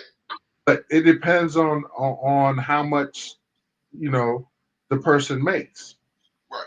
Dark Star says it be a split, 50-50, and that's coming from a woman. Yeah, but damn, if you only get so if you got the kids, right? Right. Just picture this. Say for instance you got two kids and they live with you, and you paying all this stuff for the kids, and you only get Lots of those women on Section 8. huh? Lots of those women are on Section 8. What? I didn't hear you. What? I said lots of those women are on Section 8. Yeah, but you still got to feed them. You still got to feed them. I mean, there's still other expenses. You get food stamps on top of getting the money that the man is paying. If he's up to date, they get food stamps. They get free health care. The brother, I mean, But you're I only feel, talking about a subset of people, though, man. There's everybody ain't on no damn Section 8, though. There's a I whole feel, lot of okay. But the thing you about only it, thinking of it one way. now what I'm saying is, when we talk about the people that can claim the children or taxes, the only is if it's court appointed. If it's just you and your ex, y'all got an agreement, you gonna do that don't count. It has to be court appointed. And that's why I'm saying if it's court appointed, yeah. Right. If you it has to be court appointed for you to get the tax credit. So to me, it depends on how much. Say, for instance, he doesn't have a. Let's just put it this way. I He think don't have a job. if he don't have a job, he can't claim it because you're only paying $100. It'll be like under $200 a month, right? I feel what you're saying. I think If I'm gonna be honest. it depends, it depends on how much it is, really. Like Dark Star said, I think it should be a split, regardless. 50-50. The man should get half of that tax credit, and the woman should get. It took two people to make that baby. One person didn't make that baby. Dark Star Yeah. said the child support my mother received went into a trust for my college education. My parents agreed to it. The thing is, I understand that 50-50, but there's a reality. There's a reality. The reality is if the female is getting only $150 a month because he don't have a job and she got to go to work, pay for daycare, pay for all the Pampers, whatever the case may be, then they don't get it. They can't claim. They shouldn't be able to claim. I'm with you. I'm with you on that, but a lot of these women ain't working, man. Dude, I The brother understand has to. that, but What I'm saying is, that I feel what you're saying, but the man has to work. look, If we the gotta woman, if the woman, if that, let me hear me out on let this. me Hear say me out on something. this. Hear me out on this. I'm gonna let you say what you guys say. If the woman wants to change her lifestyle, she has to do some part in it. The man paying her child support can't be her come up. No, I agree with you. Then spent it into a whole different way. I told you if he ain't got a job and he's paying $150, he shouldn't be able to claim them because that ain't. Okay, I feel if he's not employed. I didn't say that. I agree with you. No, I'm saying if he's not employed, then yeah, he shouldn't be able to get the tax credit. We got to stop As thinking. being I'm gonna tell money. you where I live. Let me tell you where I live. Right, I live in D.C. I live right around D.C. Right, and look at my neighborhood. My neighborhood is a middle class neighborhood, and it's all black. Everybody got money, right? So we got to stop thinking about that. Those people that's on welfare, that's on the, no, that's not. That's only a tiny part of the conversation. I don't know the stats of people who's on welfare and get food stamps, but I can tell you this much: there's a lot more people working than those people getting food stamps. I don't know about that one. Or on subsidized or on Section 8. Okay. We always equate Section 8 women because we always think fucking ghetto. Everybody's not ghetto. When I say Section 8, I'm most definitely not just seeing black people. Well, black people, I right? know. We I know always, there. but our conversation is on that though, is what I'm trying to say. And I look around, when I look around, because everybody in my neighborhood, well, you what's the name? No, Murphy, no, he live around here. Everybody around here got money because they work for the government. They might work for the government, but that don't mean they banking. And that's true. But I would say this. The percentage of people on Section 8 is way lower than people out here working. That's what I would say. In terms of black people, yeah. Not per capita, no. I gotta look that up. I'll look that up. I'm making a statement, but I'll look it up. Because when you talking about Section 8, the thing about it is white people can have Section 8 and they can still have their significant other living in the house with them. We know that when you have Section 8, them social workers come and make sure that the man's not working in the house. They're not doing that in the suburbs. So when we talk about this, we got to look at the nuances of the whole situation. Now we know that the black women in the ghetto are being held to a higher standard than the women that are in the suburbs that are getting welfare. And we know that there are people that are in the suburbs that are getting welfare because there's low income housing in the suburbs. There's subsidized housing in the suburbs. Okay, Now, I just looked it up. Okay, and I'll go to a government website, but I just for me Googling it. okay. And of course they got the AI that looks it up when you Google stuff. 3% of people are on Section 8. 3%. That's it. That's like a non-conversation, really. I think that's a big 3%. 3%. That three, So what we do and what people do and what the Republicans do and what everybody does is they talk on the extremes. they So when demonize they make their points, when they make points about anything, they'll bring that up. And only 3% of the U.S. population lives in Section 8. 3. 3. So 3% is Yeah. not. It's a lot of people. 9 million people out of 350 million people. I feel you. Okay, I got you. that's Well, why I we know got Google for it. I worked with a West Indian couple that was on Section 8 in Lorton, Virginia, and the houses was nice.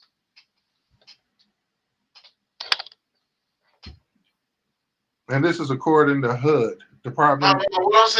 What I'm saying is, we know there are people that have subsidized housing. It's not just a ghetto thing. It's not just an inner city thing. Oh, And we you're right. know It's not. right, because there are people who get Section 8 in the suburbs. There's nice houses that are Section 8. But the thing about that is the people who own that Section 8 property, they can put who they want to put in that property. Of course, they ain't As doing long as they adhere to the policies of Section 8. Now right. you can now we know this just like the Rooney Rule in football in the NFL. All you got to do is have a couple black people come look at your house and have them pay an application fee and deny them and you status quo. I mean, that's what people do. My father did that. My father had a few houses and stuff, back in the 80s. And he rented out to Section 8 people. It's a mortgage. I mean, that's a come up. That's government. They get government money to pay the rent. Yeah, It's a come up. yeah, That's what a lot of people really say do. yeah. We just crossed over 2 hours. Hit the like button. Huh? Share the video. Subscribe to the page. We just crossed over 2 hours. I'm here. It's your boy YWG. I said it's your boy YW. It's your boy Maas Will. Here with Guy. Look, My Murphy. co-worker worked with YWG. Look. YWG. Murphy said it's called affordable housing.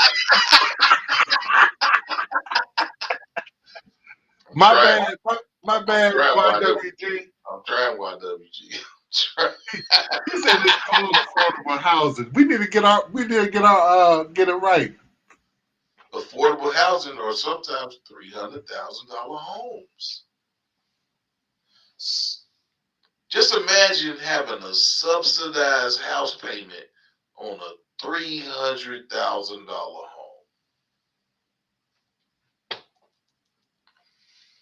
Just imagine that. Having a Section 8 voucher for a $300,000 home. No, they don't own the home. They just rent it out. So if I have a house. No. There are people. No. There are people who own houses and they designate them as Section 8, but they can choose who they want to live in their house. And as long as their house is occupied, they're going to get a check from the government every month.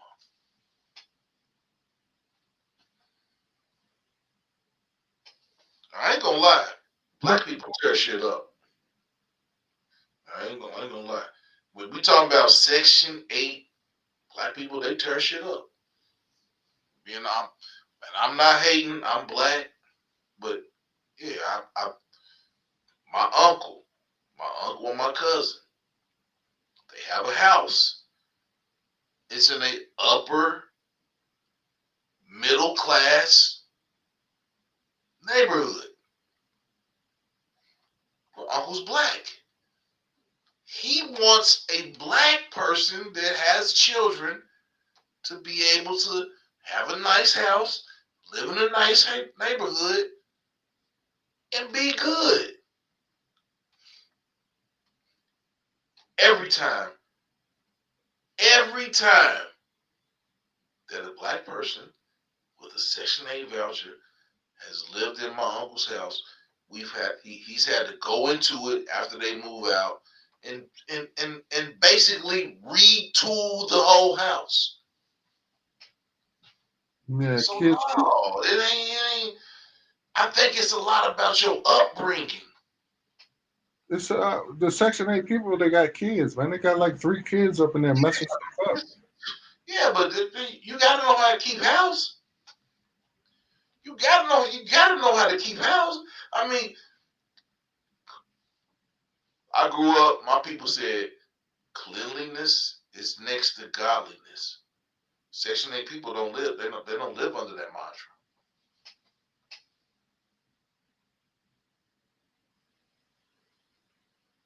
Yeah, I'm talking about have to put brand new carpet. Yeah, I done seen it.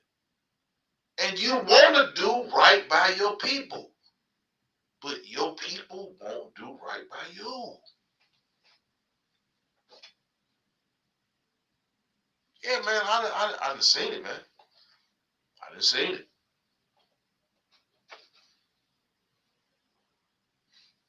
I done seen it. I'm pro-black as there is. I'm pan-Africanist. I'm all of that. But yeah, what I'm not gonna do is let somebody tear my house up. You want to do right by your people, but a lot of times your people don't do right by you. Am I right? Am I wrong in saying that, guy?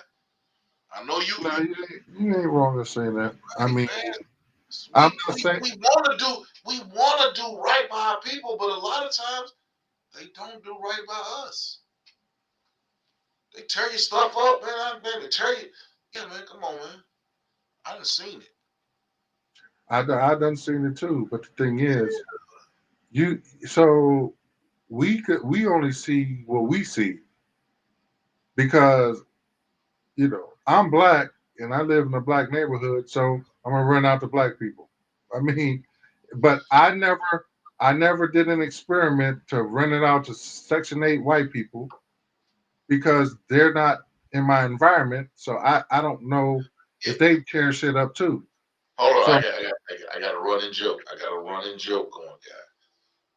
And you about to be a part of that. I got a running joke going. You grew up in D.C. You went to school for 12 years. How many white people did you go to school with, guy?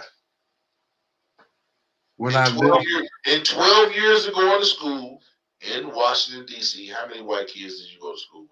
I'm gonna tell you, in Washington D.C., I went to elementary and junior high school, right? In my elementary school, there were probably, I don't know, maybe 5 whites. In, Getting in your class. in my junior high school, and I went to junior high like uptown, downtown somewhere on 24th and Penn. Yep.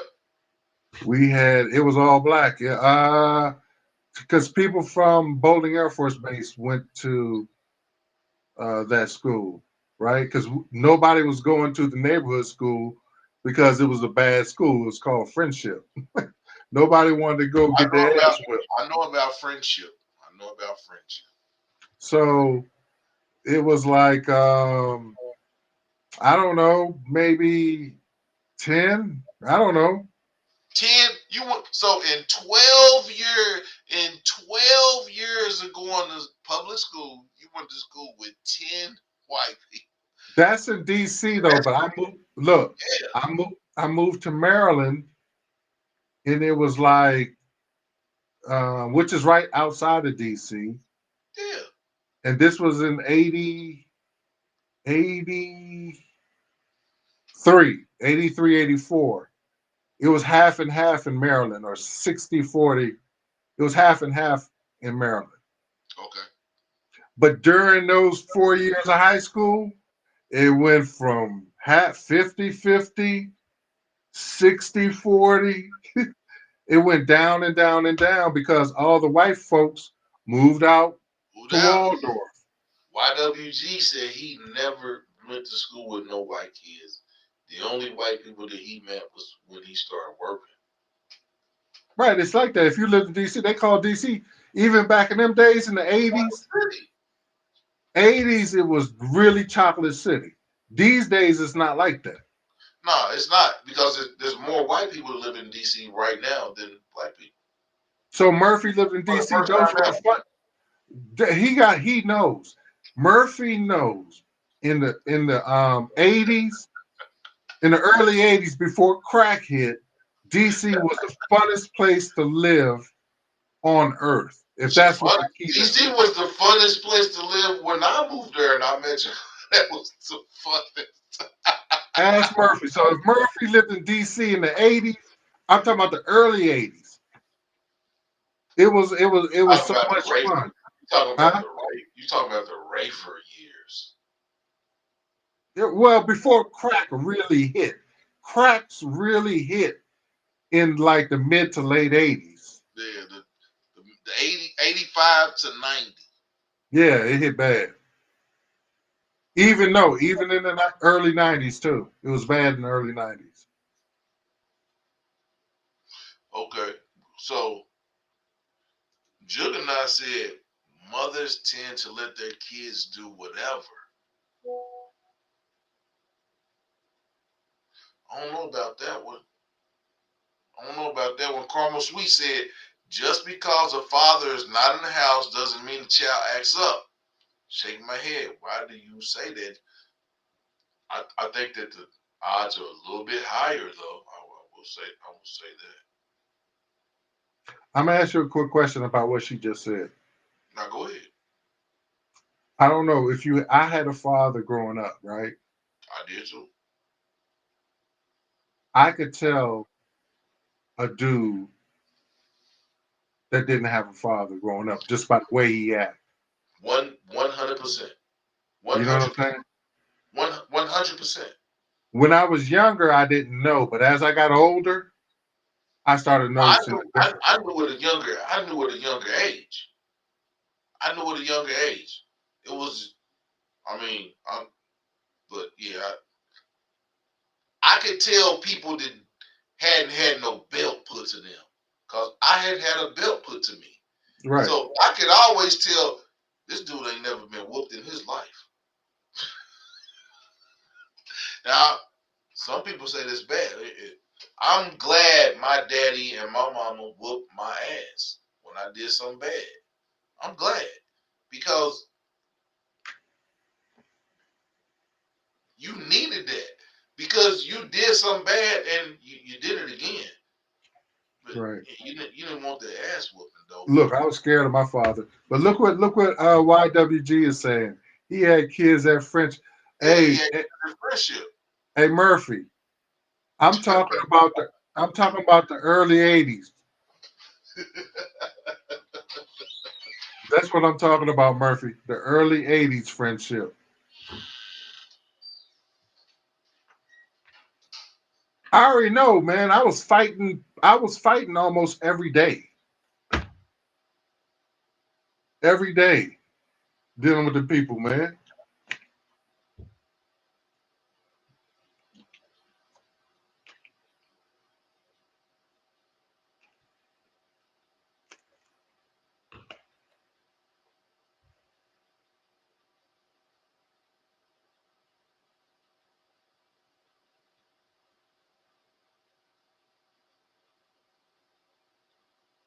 No, we're not downplaying moms.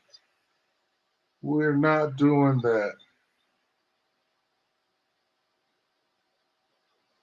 We are saying that when I asked him a question, I could tell if a if one of my friends didn't have a father in the house. It was just how they act. Not to say they acted feminine, but they acted like um they had female ways about them. Like they were nosy. They were nosy. They talk about you behind your back. That's like me. I don't talk about nobody behind their back. You know what I'm saying? I said to their face. Right. But Say it to my their face. friends that didn't have no father, they just like a woman. They talk behind your back. Cause they They was always with a woman. They didn't have no uncles and no grandfathers. right. Yeah, I can always tell them dudes. I can And they always tell always try to get over on you because when a man when I met my man right here, I looked at him. I said, man, I could be his friend, right? You know how a dude that ain't got their parent, a father living in their house, you know how they look at another person? how. What can I get out of them? What can I get out of? That's what a woman does when they meet a man. What can I get out of them? How can I get? What can I get out of? That's what a dude to do too. A How can I dude get who what didn't can I have get no out of this? men in his life. But when I met my man right here, Maas Appeal, I said, man, he's my friend. I didn't look at him. What can I get out of his? What can I get out of being a Man, friend with him? we've been cool since day one. I met y'all brothers and I was like, oh man, these my dude. These my brothers. These my brothers. Day one. Commercial break. Oh yeah. You had to go pay the water bill. Had to go pay the water Those are the differences when I'm like between my friends that got a father in the house and don't. It's those bill. little things like that. Yeah. Hey, Juggernaut, man, come join the panel, brother, man. You always got something good to say. YWG, man, come join the panel. Carmel, come join the panel. Let's have a big panel tonight. We're having a really, really good discussion on Donald Trump and social programs.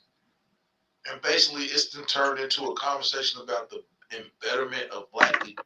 That's what we do here. So come on, man. YWG, Carmel Sweets. I wish, where Dark Star at? Dark Star, you still around? Where you at, Dark Star? Juggernaut, come on, man.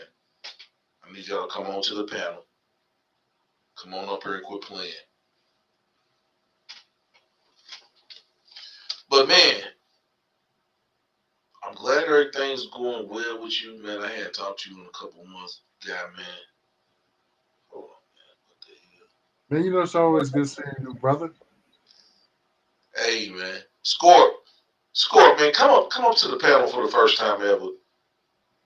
Come up to the panel. Look, I just had to get on, man, because I'm watching all this foolishness going on in Hey, the man. politics. I need you because it's a whole lot of foolishness going on. A lot. And the thing about it is, people that don't read, and I'm not, I read, I'm a reader, and I listen. So I try to get information and take it out to my people because a lot of us don't watch TV. A lot of us don't read. And I'm not saying it's a bad thing, but I'm here to be a vessel. And I got people like YWG, I got people like Guy. Yeah, oh man. And that's what we do is they gonna keep me in check anyway. Why? Yeah, Guy is my dude Guy. He gonna keep me in check. He gonna keep me in check. My female feelings? Oh, yeah, hey, Carmel Sweets, I need you to. I'm calling you to the panel. I done called Jug. I done called YWG. I need y'all up here. Y'all gonna come through. Women are too emotional. Women are emotional.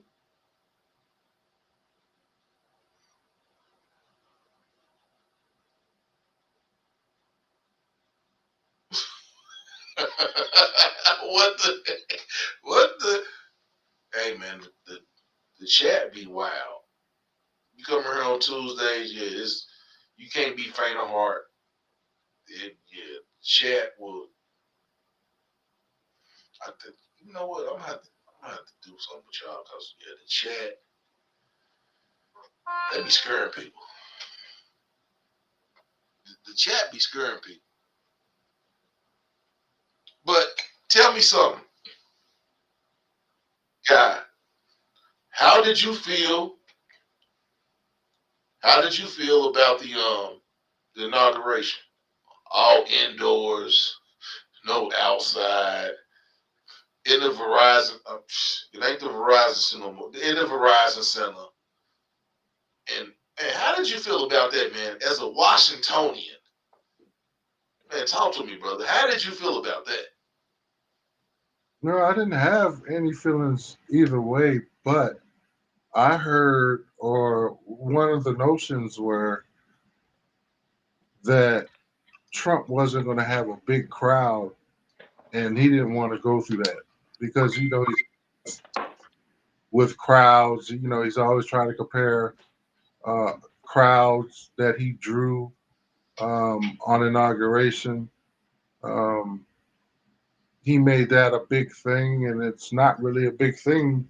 It wasn't a big thing till he said something about it.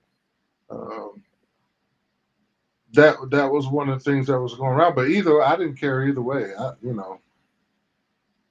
And as far as a lot of the stories going on about Nelly and Soldier Boy performing at the Soldier, hey man, Soldier, hey, hold on. Before we go, somebody hit me in the background.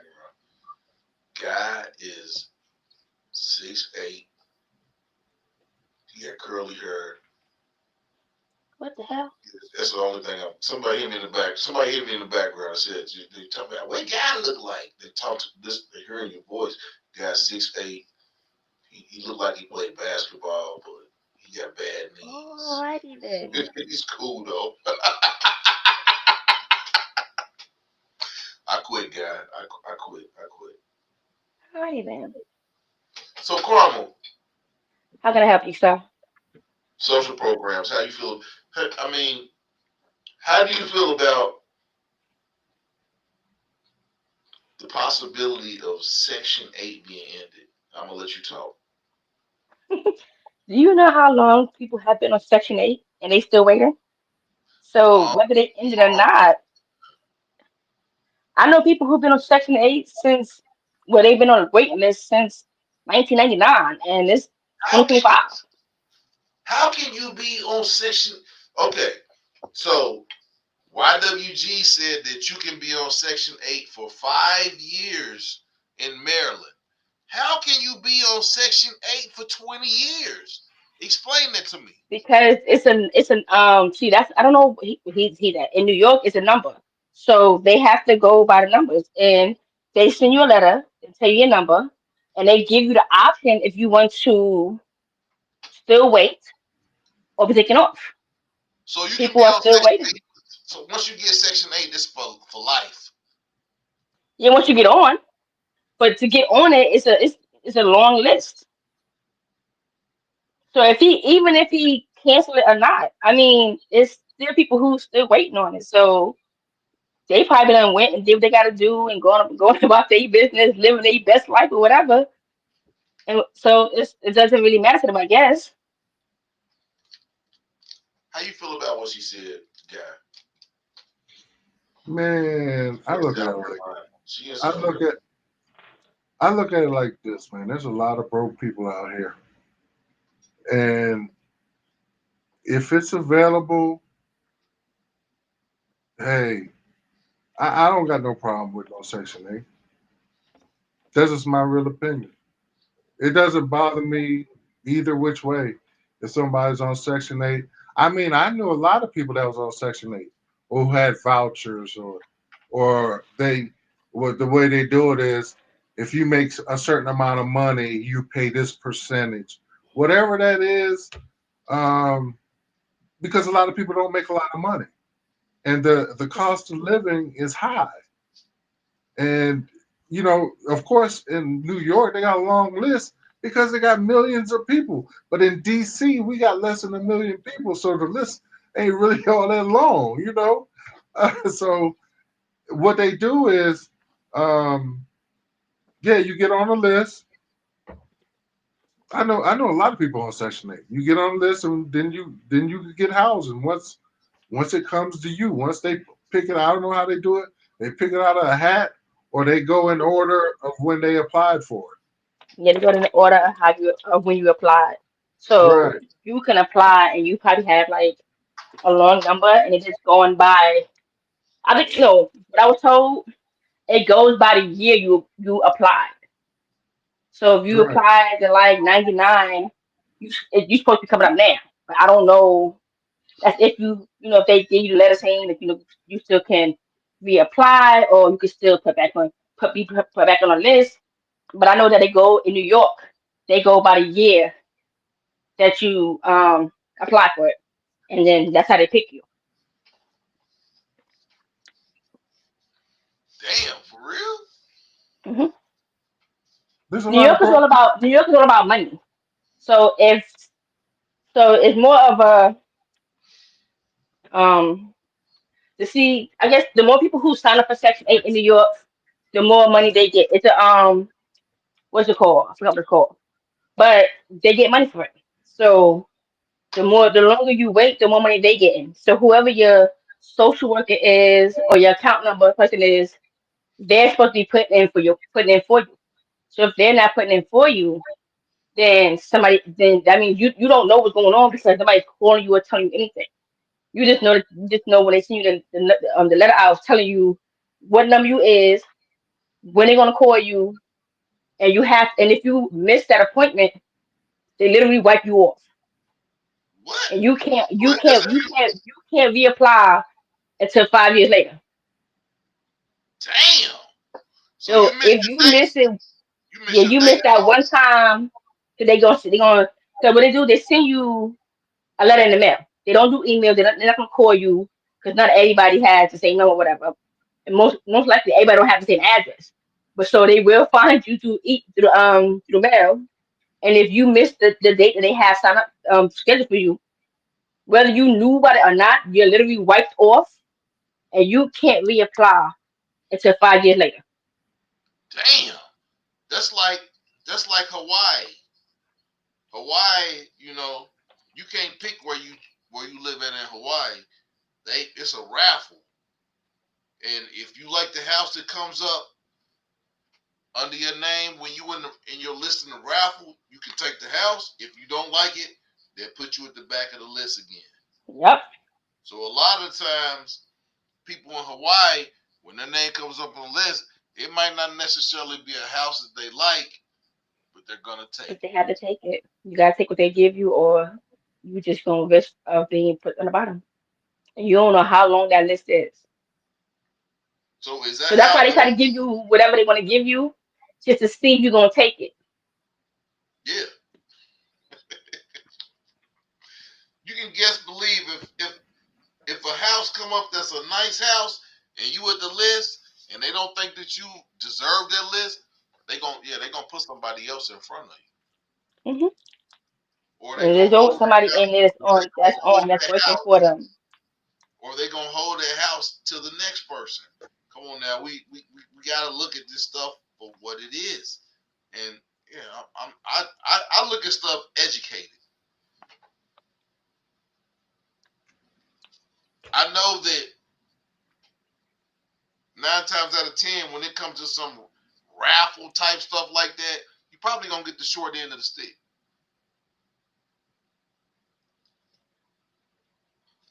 Well,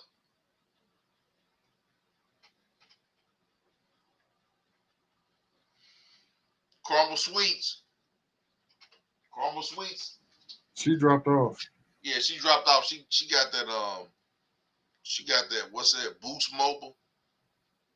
she got Man, but, she got Boost Mobile internet. but honestly, man, I don't. It's there's always going to be people that's going to not make a lot of money, man. There's always going to be in the history of the United States of America. There's always going to be people to where they can't afford housing. That's just how it is, man. Now we could say those people need to get a job. They need to start a business. They need to pull up by the bootstraps. They need to do this. They need to do that. Man, they've been saying that since Beginning the of the time. yeah, man. I mean, there's certain people, there's everybody, it's just like I said earlier, man, everybody is not going To to make it. make a lot of money. Yeah. Yeah, man. Everybody, and it's for whatever reason. You can't I pull can't, yourself up by your bootstrap if you ain't got nothing but spurs. they could, right. Right. Look, they could, some people pull up by their bootstraps, and the most they could do is get Section 8. Hey man, I see it every day. I see it every day.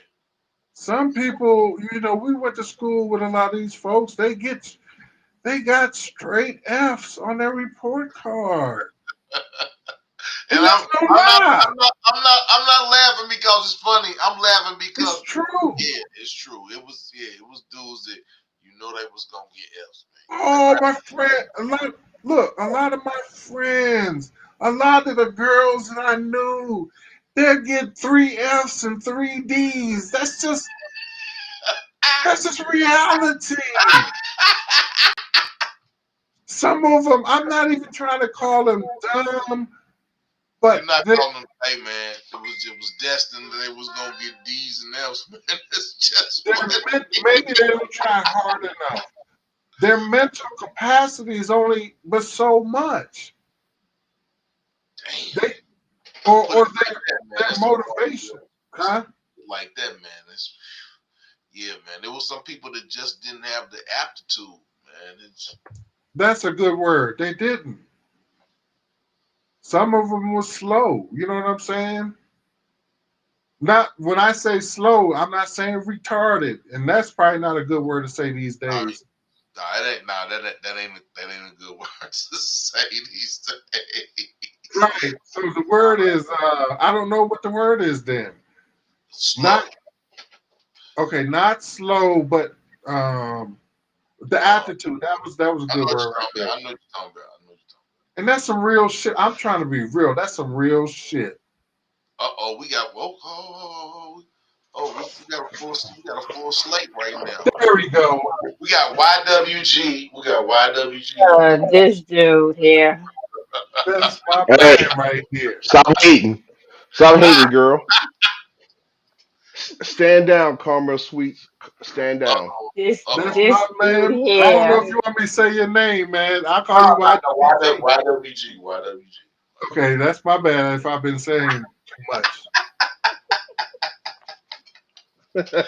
So YWG, man, what you got to say about this conversation we're having tonight, man? We Man, always y'all gonna talk funny. about. Especially that chick Carmel Sweets. Oh my, hey man, I think, man, y'all gotta, y'all Why gotta, you keep bothering me, sir? That's yeah, that New York girl I'm out gonna in say, New York. it's a New York You know girl. how they are. Oh Wait no, a minute. Wait a minute. we got two DMVers in here. We got two All right, what you want to know, boy? I was eating something. Hey man, Hush your so mouth. Hush your mouth, how you young feel lady. about? I mean, the conversation we're having tonight. How do you feel about? I mean, you. How do you feel about what President Trump is doing right now in terms of social programs, hmm immigration? Um, I mean, there's numerous things I could talk about. Well, you know how I feel when I watch stuff. I always have I always try to sit in the middle. I take a step back and I watch the show. Yeah, And Right, let's just say this cat is doing 10 things, right? right, I can say two of those 10 things are good. The rest is going to hurt the country real bad, right. real right. bad. And you got, hey, I'm gonna start selling Trump knee pads for all these folks that really love him, so they when they down on their knees they won't get hurt. Trump knee Right. pads, Um, We're on their Trump knee knees. pads, dude. Trump I'm knee gonna have that pads. react. I'm Uh, gonna have that react gel on them. Okay, okay. Trump knee Yeah. pads. I Okay. know. They So Hey get man, pissy they need them. comfortable, huh? in terms of social programs,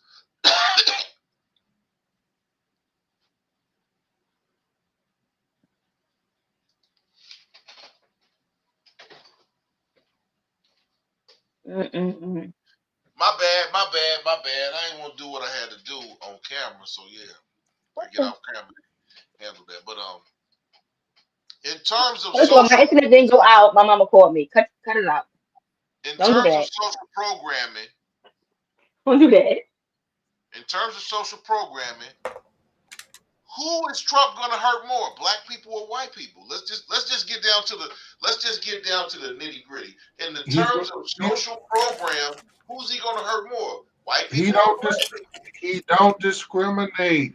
It's gonna be all across the board. All the people that voted for him, Yep. they're White broke. Exactly. white people Have you are his seen the? Have you white been people are watching his the Trump? constituency. White people are Huh? his constituency, though. White people are his constituency. It don't matter. It don't matter. Right. It don't matter. It don't matter Trump don't give because a damn. it's not about black and white. It's about who has money and who doesn't. That's what it's about. Right. That's all Right. it's So about. it's not even a racism of color; it's a racism of Oh, finances. they got a little racism in there too. They do. They Oh, do. what is this? But it's a lot about what YWG said. It's who got money, who's trying to get more money, hmm and who don't. Because you know what? A white person and a black person making $30,000 is going to feel it when it comes down. Yes, They're going to feel it. Because it's gonna hurt. Yep. Who's gonna feel it more, the black person or the white person, or is it both equal? Well, we kind of used to it, so we're Right, kind we're of not used to it. we're resourceful It'll be another day for right. us. We used to it. That's 100% right. because remember when That's it. that C-19 went around and those folks couldn't get out and do what they want to do, oh, they was hurting. Okay, I They feel was what you're hurting. saying. And we I was just feel what you're chilling. saying. I feel what you're saying, but there's a lot of black people that are killing themselves, just like a lot of white people are killing themselves because of what's going on right now. I wouldn't say as many. I tell you that. Yeah. The white people gonna lose their mind, man. They won't be able to buy that liquor on the weekends. Shit, They they're not used to man. it. There's some black They're people not that used will to lose what their we get. minds as well. It'll take longer for us. It'll take longer for us.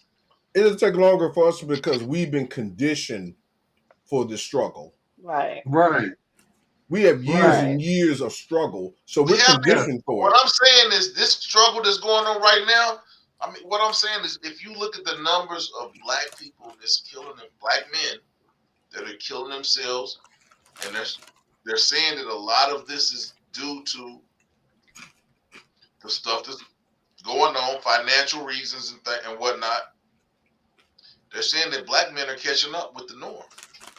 Hold on. Yeah, I can't see that one, to be Nah, I honest. gotta look that one up too. Yeah, I Hold on, can't see that one. I'm about to look it up right now, and she gonna talk to you. She gonna talk to you. Just say black suicide rates.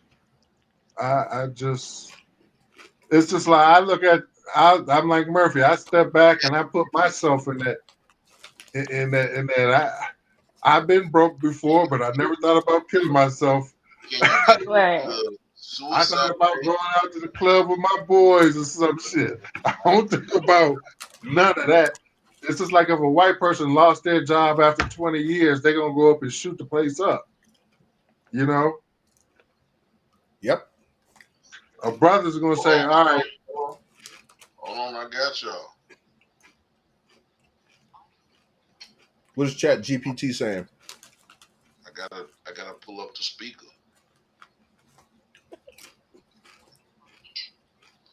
Can you tell me the suicide rates for black men per capita In America. after 2022? The data from the Centers for Disease Control and Prevention indicated that in 2022, the suicide rate among black men in the United States was about 10.1 per 100,000 people. If you're feeling down, please reach out to someone you trust or a 10 mental health people for every 100,000. So, Yeah. Chat GPT, can you give me the numbers for white men suicide rates in 2022? In 2022, 17%. In 2022, the suicide rate for white men in the United States was about 28.1 per 100,000 Wow. people. Exactly. Exactly. right." There We we Wow. va- They ain't used. we They value not life. used to struggle. We know how to struggle. Exactly. We know how to get a It's hustle. We just know how what to go on Murphy to the next. said. Wow. I didn't know that They the not numbers used to it. were that. I'm being honest. I did not know that the numbers were that drastic. Yeah, It was we're exactly They not what used to it. YWG said, we're man. built for struggle. Yeah. We all been know broke. Say I don't know. it like We, that, but that's what it is. everybody on this panel, I don't know. I can speak for me. I was broke at one time. I've been broken many times. You know what I mean? And I didn't think about killing myself. I didn't Nope. think about none of that. Nope. No, Not Never. at all. It's got like, things to do. yeah, I got things to do. I'm gonna hang out with my boy. We're gonna hang out. You know what I'm saying? Yeah. None of that killing shit. Ain't Hey, nothing, ain't nothing like breathing.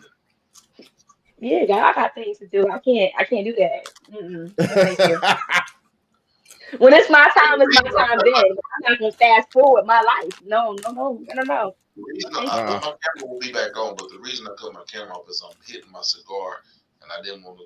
Somebody said something to me about smoking my cigar on camera, so I'm cutting the camera off. I'm smoking my cigar. So man, this is your show. This is your show. It is, but yeah, I try to be respectful. Okay, it's your show. What? Okay, and I tell you to tell why Exactly. the WG to go in the corner and leave me alone. You Oh, don't do that. So what's the difference? Hey, Watch your mouth, girl. Don't we. see. Don't start. Don't start. Don't just stick your I corner. need you to I need you That to Sugar down. cam up. not, sugar not. Where I'm you gonna see at, what man? color bonnet you wearing. Where you at, sugar not? You need to be on this I panel. don't have on a bonnet. Sugar My not, hair's what in a you got? ponytail. Thank Where you. you at, sugar not? Why you always coming for me, bro? You stay coming for me. And anybody else that want to get on and join this panel, sugar not. But I don't know what bonnet is that. hey Moss, you know what though? What's that? Those tariffs that he's doing is really gonna hurt the food prices. Everybody's Yes. sitting up here cheering over that mess. Oh, we get to Yes. tax Man, China. like you said, the egg prices went from $13 to $20 in Yep. 6 days. Yeah. Mm-mm. And it makes no sense how high and they blame it on bird flu. It's like, come on, man. Every Right. time y'all want to jack the price up, y'all say bird flu, salmonella, But E. why is that coli. usually the first thing that go up? Why is eggs usually the first thing that goes up? I don't know why they go up. I just think it's a money grab. I think they're That's what I lying. think. Yeah, it's a money grab. That's what I think too. It's just like gas. Remember when they had a gas leak in the ocean on Obama's watch? Yeah. And all of a sudden the gas prices Right. go up. I'm like, Right. Went why? sky high. And then they lost gas. They couldn't find the gas. Like, what the hell? It's all a game, man. It's like every time it's like clockwork. Every Yep. time a Democrat comes into office, Yep. gas goes up. Then when Republicans come into office, gas goes down. That's what I was trying to explain earlier. Where when the Republicans been in office, I have more money in my pocket. But right after that money, we go into a recession every time. Every time. As soon as they come out of office, because what they do is they don't balance the budget. All they do is they run up the bill like Trump did last year. I mean, back in 2020, Trump ran up the debt higher than any president ever. Ever. 8 trillion. 8 trillion. No one's ever done that before. Because he cut corporate taxes from 35 to 21%, and he want to go even lower. Yep. What? And we foot the bill. For that. Right. Okay, so what about? why WT knows? What you Say say? that again? No, I Say was that gonna again, say, Ma? what about him saying that he's going to cut the federal income tax? Lie. So is he? Yep. So is Donald Trump just saying a whole lot of rhetoric? He Dude, said what he could say to get people to like him. And then We've been here before back in 2020. A lot of people forgot that. We Right. saw this show. We saw this show already. He was here in 2020. We saw what he did. The Right.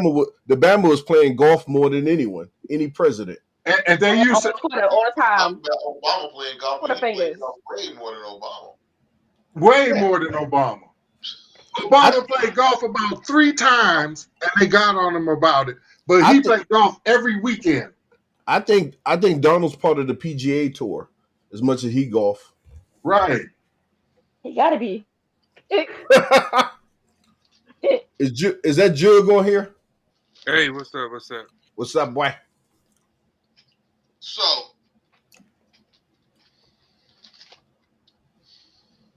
what are we in for the next 4 years? Hit the like button. What are we in for the next 4 years? Comedy show. Chaos. Will there be social programs at the end of this 4 years? Who Yeah. knows? Yeah, I think so too. I mean, so like this whole freeze on the funding, right? They took him to court for that, And they blocked it. and they blocked it. Yeah. For 1 week, I believe. They blocked Right it. till Monday. Yeah. Because he just went to OMB and say stop processing checks. Period. That's what he Craziness. did.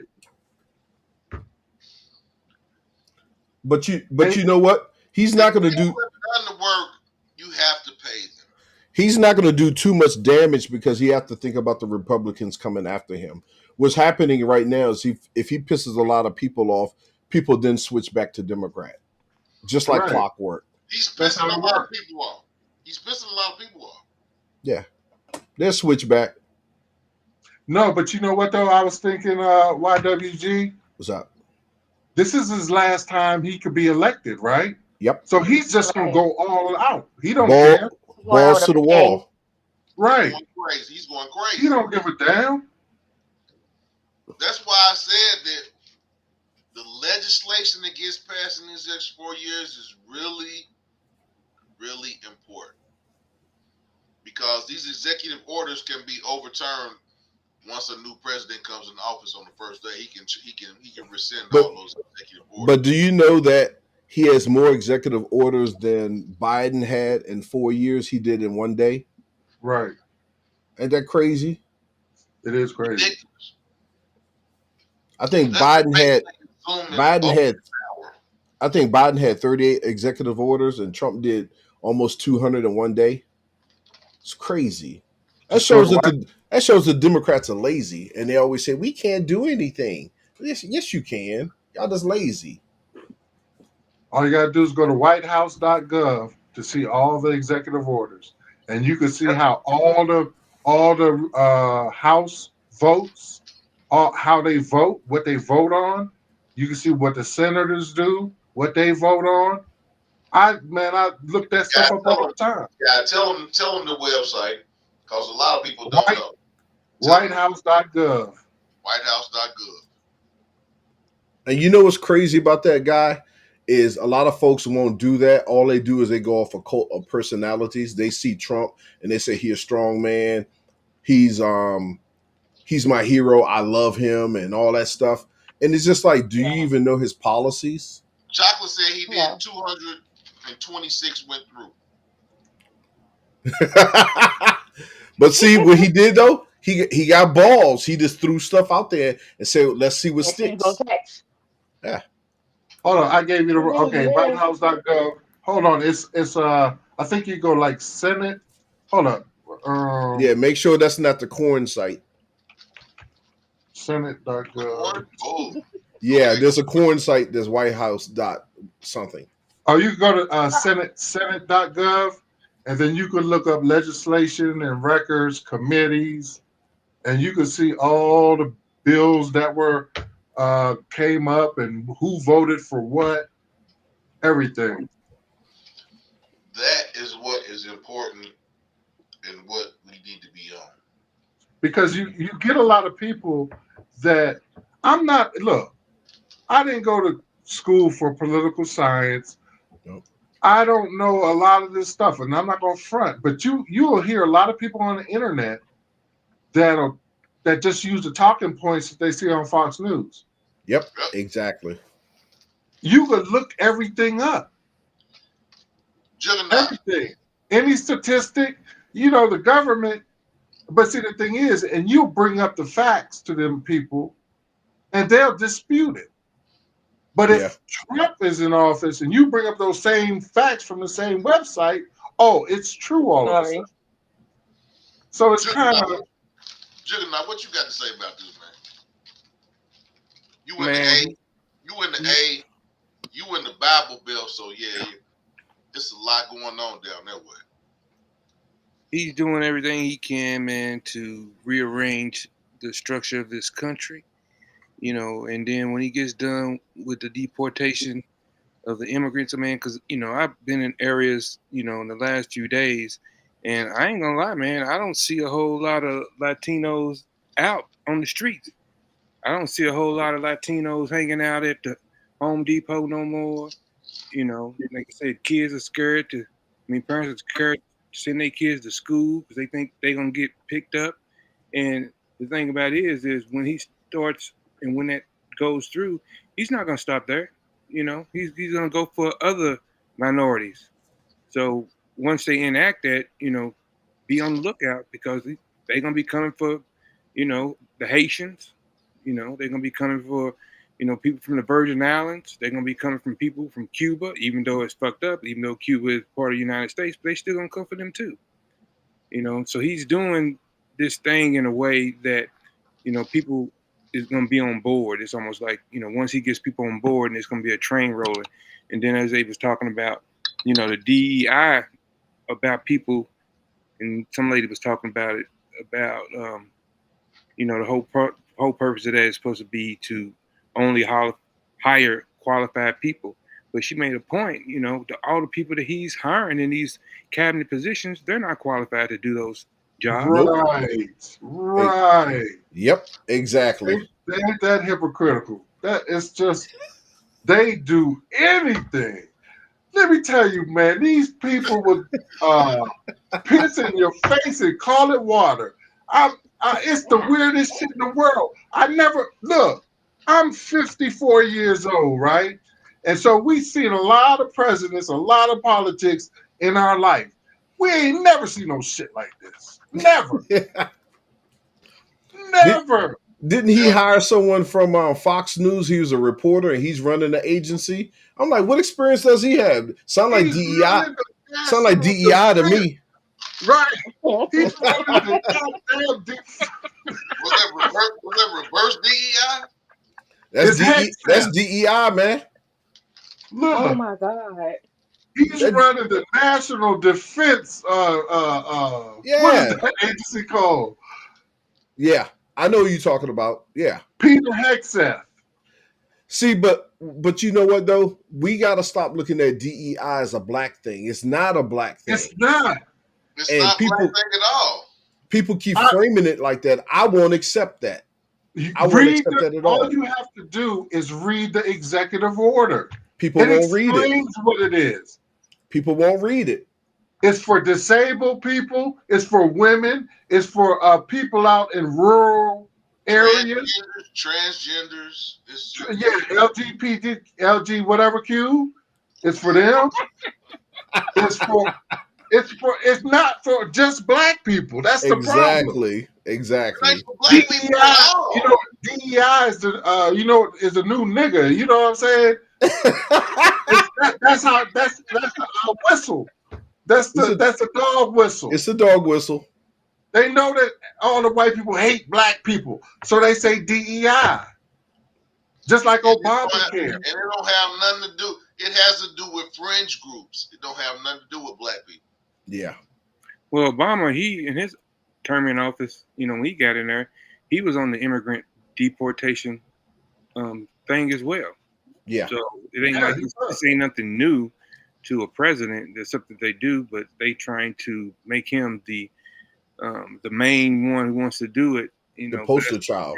And don't get me wrong. I mean, it's if you committing crimes, you should be locked up anyway.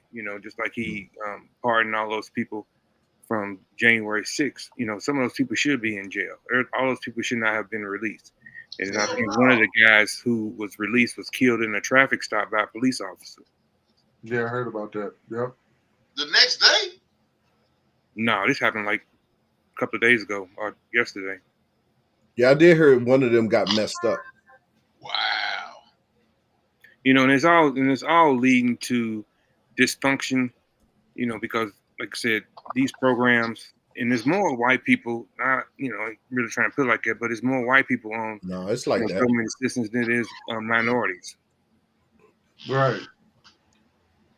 I mean, that's because of the numbers, because their numbers are higher than our numbers. But still, it's, in my opinion, it's all going to lead to that one big thing, which is going to be, chaos, disorder, and then he's going to pull out the martial guard, and he's going to call, what do you call it? National Guard? Yeah, not the National Guard. It's some martial law. Martial law. And you know what? Americans are so used to not fighting, they probably just lay down for that. Well, they had a thing where they was talking to some military soldiers, and some of them left the military because they think they was asked, would you pull a gun on an American citizen, and they was like, no, we're not doing that. Yeah, I'm gonna get hurt. That's crazy though. I honestly think that I don't know YWG. I don't think they're gonna lay down for this, because once these things that he's doing start really hitting people in their pockets or taking away where they're Medicare and they ain't getting the drugs they need or whatever the case may be, it's going to be a problem. I don't think it's going to get to that because they're going to sue him. He's not allowed to do what he's doing. It's illegal. But he's trying. He's throwing everything at the wall and see what sticks. That's exactly right. Mm-hmm. Exactly. It's a distraction. Exactly. It's a distraction. And if you look at his new press secretary, that white lady, she's an ass. You know what I'm saying? She's, I don't know what's up with her, but she got a whole lot of white chips on her shoulder. And you can tell how she speaks and how she talks about the things that she talks about. She's not going to last long because she doesn't know how to really, in my opinion, address everybody. And then which is fair, open the door up to independent news reporters. But then when she said influencers and stuff like that to be able to come, I'm like, come on now. You trying to give, they have a voice. Everybody has a voice and everybody should have the opportunity to, to be in those spaces.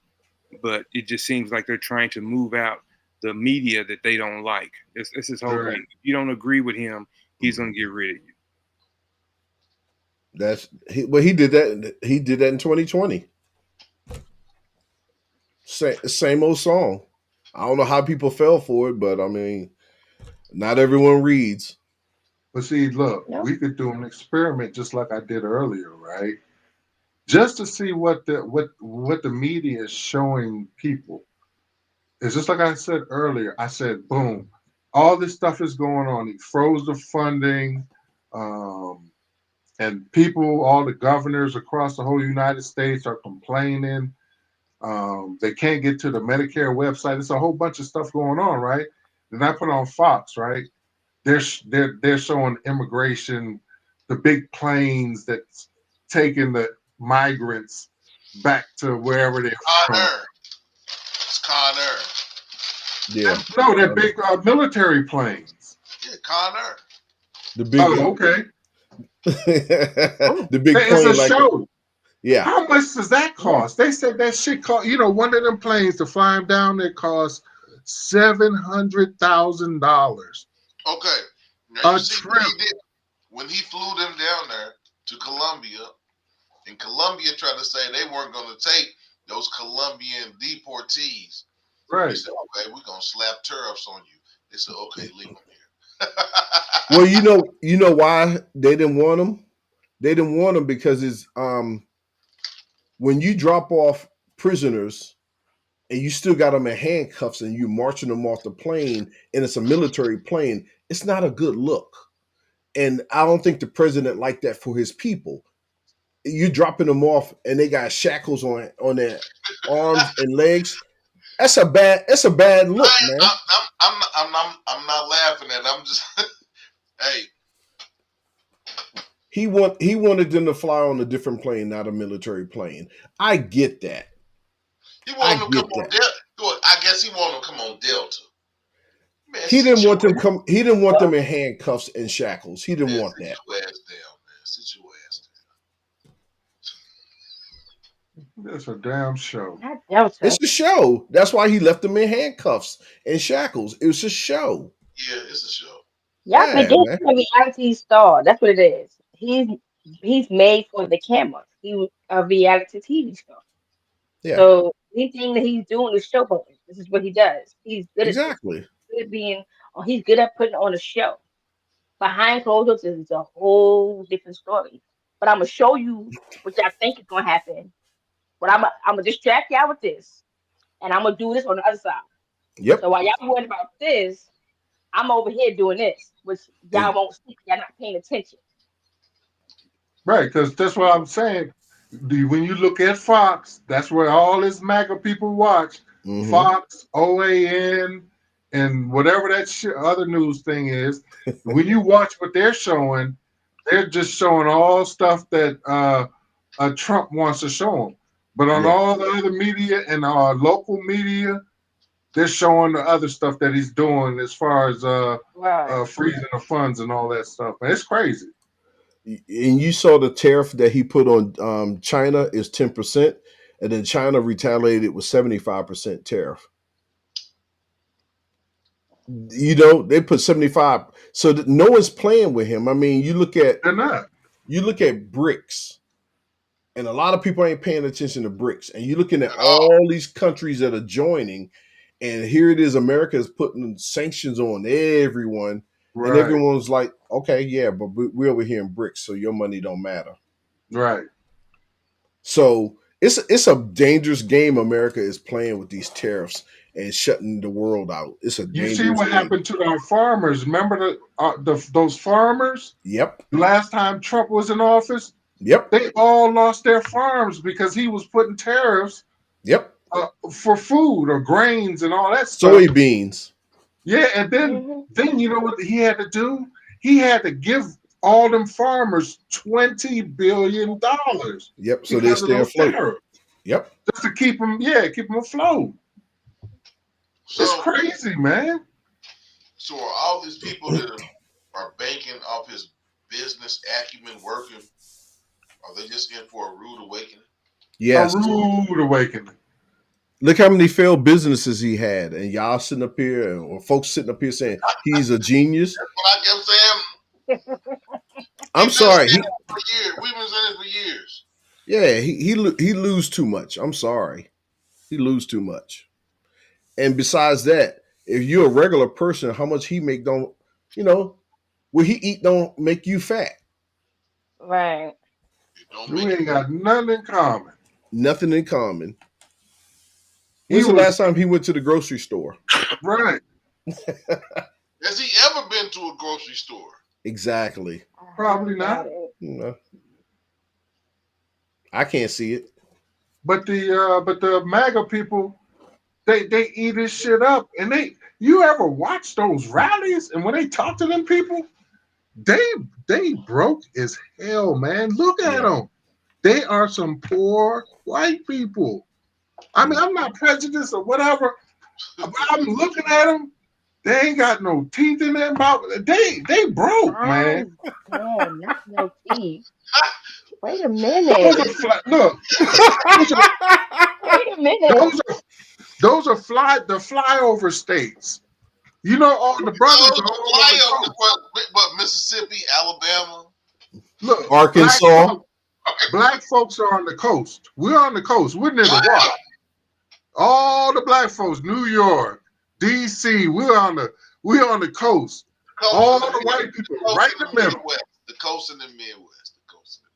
Man, they all white. They hate black people in Ohio too. We all in the big cities. They hate black people everywhere. Yeah, that's true. All over the world. That's true. You're right. We in the big cities and on the coast, like on the edge. That's where all the black folks are, in the big cities and on the edge. All that shit in the middle, a whole bunch of poor white people. Millions of them. Not millions. Wait a minute. We're only used to seeing what we see, right? Because we say, okay, damn, there's a projects over there and this, that, the other. So we only see what we see, right?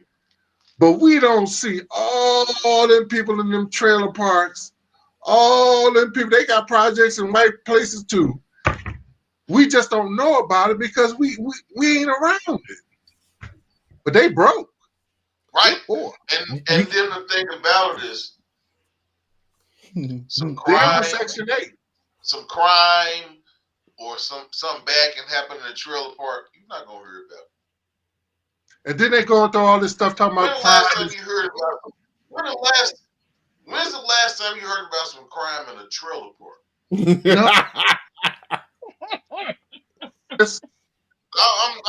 I'm not being funny. I'm being dead serious. You're right. When's the last time you seen some on the news about some crime in a trailer park? Hold on. No, wait a minute. You would think nothing happened in trailer parks. All you have to do is look up the statistics per capita. If you look up the crime statistic per capita, it's fucked up Chicago, New York, LA are not the worst.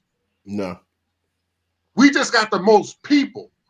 If you look at per capita in Mississippi, Memphis, or all these poor red states, they got the highest crime rate. Okay, hold on. Let me jump on that. Hit the like button. The reason that you're going to have a lot of murders and killings in these places is because they have very, very lenient gun laws. Everybody can have a gun. You can walk around with a gun on your hip and a holster. Man, you go to some of these places, man, they be walking around with guns. You like, hold on, man, this ain't no police. This dude got on cowboy boots and dirty blue jeans, but he got a gun holster. Yeah, it's because everybody got a gun. You get into an argument, somebody gonna get shot. And you got to ask your question: how come you can't do that in D.C.? How come you can't do that in New York? How come you can't do that in Jersey? How come you know why? You can't do Blue that. state. You know why? You can't do Because there's too many there's too many black people. They don't want black people having guns. Ooh. How come we look in D.C. you can't do that? How come you can do that in Texas? Ooh. How come you can't do that in D.C.? How come you can't do that in New York? Just carry a gun. Wow. Come on, man. You know what I'm saying? I mean, what I'm saying is this was one thing that was different when I moved to Maryland, Virginia, and D.C. was that You going to jail? they don't have no guns. They don't have no guns in the pawn shop. You can go. I can go to tomorrow morning at 8:01. I can walk in the pawn shop and get him $200 and have me a SK. A blicky. It can't be an AK, but it can be an SK. I can have an assault rifle for about $200 at the pawn shop, and all they're gonna do is ask me for my ID, and I can walk away. They don't know if I took no guns, no shooting lessons, no nothing. But I can have a gun. You can't do that in DC. You most definitely can't do that in New York. You can't do it in Virginia. You can do it in Virginia. I remember they used to have rifles at Walmart. You could go in Walmart and buy a rifle, a hunting rifle. Oh, you right, Jude. You could do it in Georgia. You can carry. And what's 21 for long rifle, 18 for handgun. You can conceal carry or open carry in Georgia. Right. Comments? Is it comments? Because I don't think I'm seeing. Only one's comment is chocolate. Everybody else went to sleep. Oh, okay. But yeah, you can go to a pawn shop with $200 and most definitely walk out of the pawn shop with a gun and bullets and a gun case. I mean, you still can buy shotguns. I could buy shotguns anywhere. Mm-hmm. I mean, you can buy a shot, but you can't buy no pistols and no SKs and no AKs Right. and no. Yeah, I can get a Uzi. I can go to the pawn shop and buy a Uzi. I can go buy a Uzi. And if you looked around that place, you probably won't see no black folks. I tell you that much. They don't want no black people to have no fucking guns. That is true. It's some black people. They're already scared of black folks. Think about a black dude with a gun. Shit. They got guns. But what I'm saying is a whole lot of places, you're not going to go into the pawn shop and they have a whole display of guns.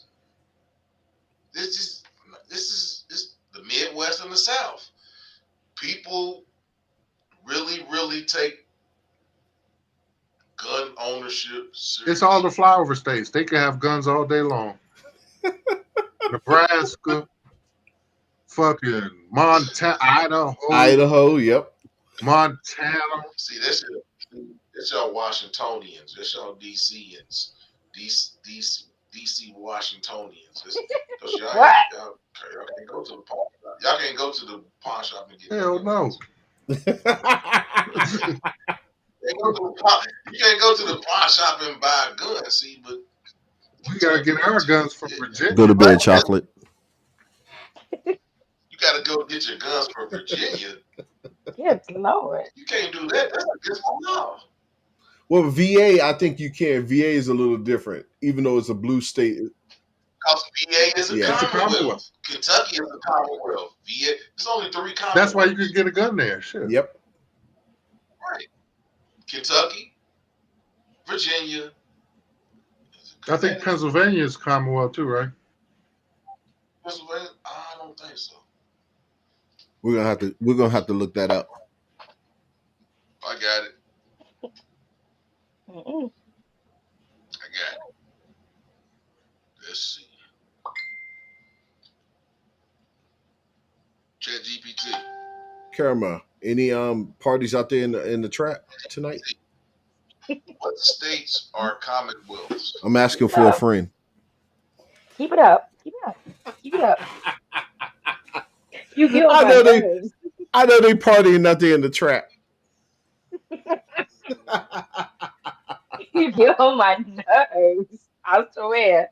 I can't Oh, stand man. you. Something's wrong with you. Well, that's Caramel always starting stuff. I'm over here minding my business. I'm over here making ChatGPT. paddles and you bothering me. You making paddles? Commonwealths. Yes. Ooh, you nasty. I wish I could. I can help you find a great pancake Nice. recipe. Pancake recipe. All right. Is that what What you asked? states are commonwealths? I think so. He's in the hungry. United States? In the United States, there are 4 commonwealths: Kentucky, Massachusetts, Pennsylvania, and Virginia. I said Connecticut is Massachusetts. Yeah, it's four commonwealth states: Kentucky, Exactly. Massachusetts, Virginia. You got it. In Pennsylvania. And Pennsylvania. Right.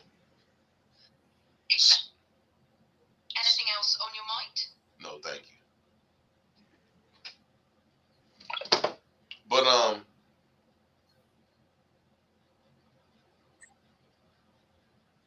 the way that people live in America is about to change drastically.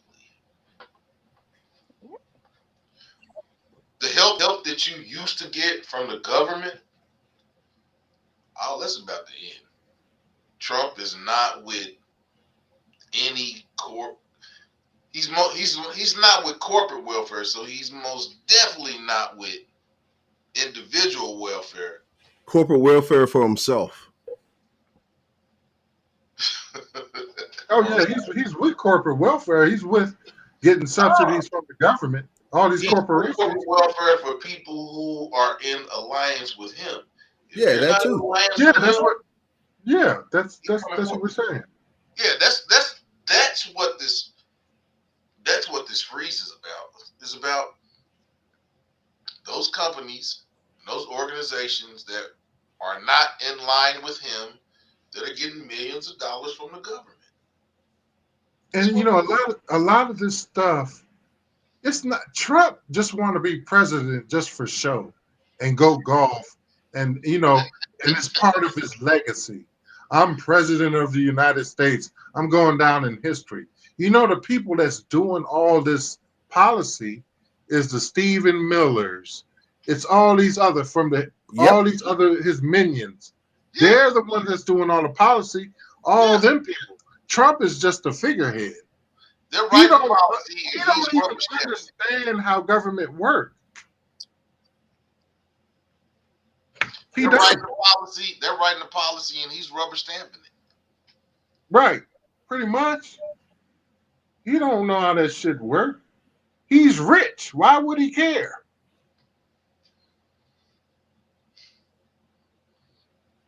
I don't think he's gonna be able to do a lot of the stuff he's doing. He's just causing chaos. But he's going to do some stuff, just like YWDG said. It's those 2 things that's going to mess it up.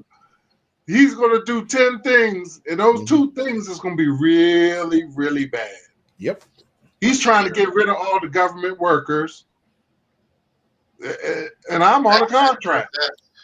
Yeah, he just fired all the inspector generals, which he wasn't allowed to. He just fired Right. 80 of the best attorneys within the government. Yeah, the people that I mean, senior lawyers, government lawyers, yes, just they fired did that. with no impunity. No, yeah, you're fired. Like he's on his TV show. These are people that are fighting for the freedoms and for whatever America is doing. He just fired them. Now he's gonna put 80 people in alliance with him, and just because you're in alliance with him doesn't mean that you're for the good of America. And that's where my issue comes in is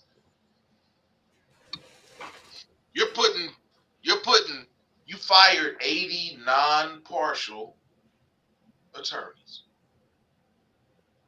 And you're gonna put 80 attorneys that are in line with you. Nobody sees the egregiousness of that. No, they're too unsmart to see that. I Nobody did. sees the egregiousness of firing 80 non-partial attorneys, and I'm gonna put 80 of my attorneys in. They're gonna do it. This is the world that we're in right now. Just think about that, man. He fired 80 impartial attorneys. Impartial attorney, that's kind of hard. But he fired 80 of them, and he's going to put 80 of his crony attorneys in. Well, he already did that with the Supreme Court. Facts. Man, it's just like who said that they played a long game. Yeah, the Republicans played Yeah. the real long game. They played the long game. And they're smart as shit, man. But Yeah. you know why? Because they have a drive in them, man. They hate black folks so much. Mhm. They're gonna do anything in their power to get the power back. Anything. Whether it take 20 years, 30 years, they play a 30-year Long strategy. game. Yep. That's how they did it. See, most And people they don't pay attention to the policies that he's doing and seeing how it's going to come to fruition in 10, 20 years. A lot of people can't see the big picture. Look, I don't think they see nothing. hey, YWG. Yeah. Now, you're as old as me. You see what DC did, right? Woo! So from the 80s till now, that was a 30, 40-year plan. Who was the mayor? It was at It went from Chocolate City to White Chocolate City.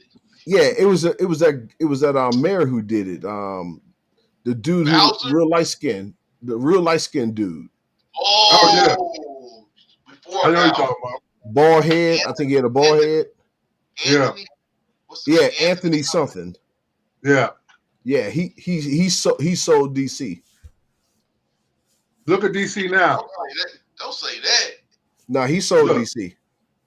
Look, in the 80s and 90s, they were locking people up for smoking weed.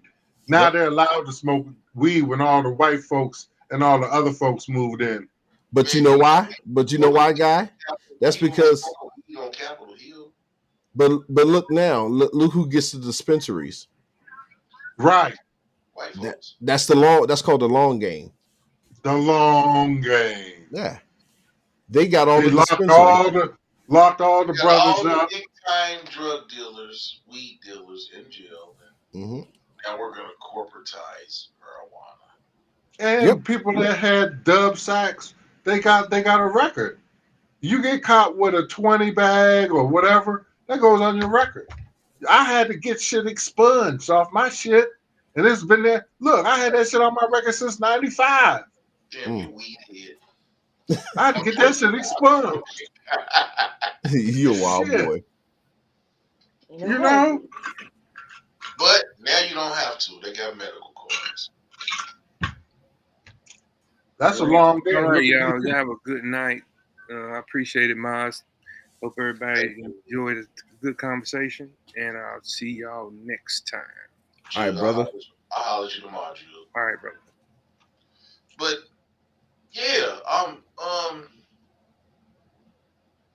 that's the corporatocracy. I mean, man, and then and even that, if you're black and you can and you have the ability to get a dispensary, there's so many hoops that you gotta jump through, and there's Of so much course.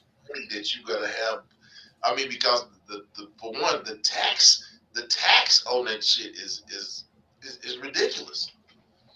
I think they're taxed like 80%. Taxed like 80%. Like, who can make money when you're getting taxed on 80% at Let me an let me 80% let me ask rate? you a question. Where are those dispensaries located? Most of them, on average. Here in Ohio, I won't say that there's none there's none in the what you would consider the hood. No, they're in the None in the suburbs. hood. No, they're on the suburbs and the outskirts. Hmm. They're Okay. not. Okay. There's not. I mean, there's one dispensary and it's across the street from the jail. That's the only dispensary that's in downtown Cincinnati. There's a dispensary that's across the street from the jail, but it is right around the corner from the casino. Mm-hmm.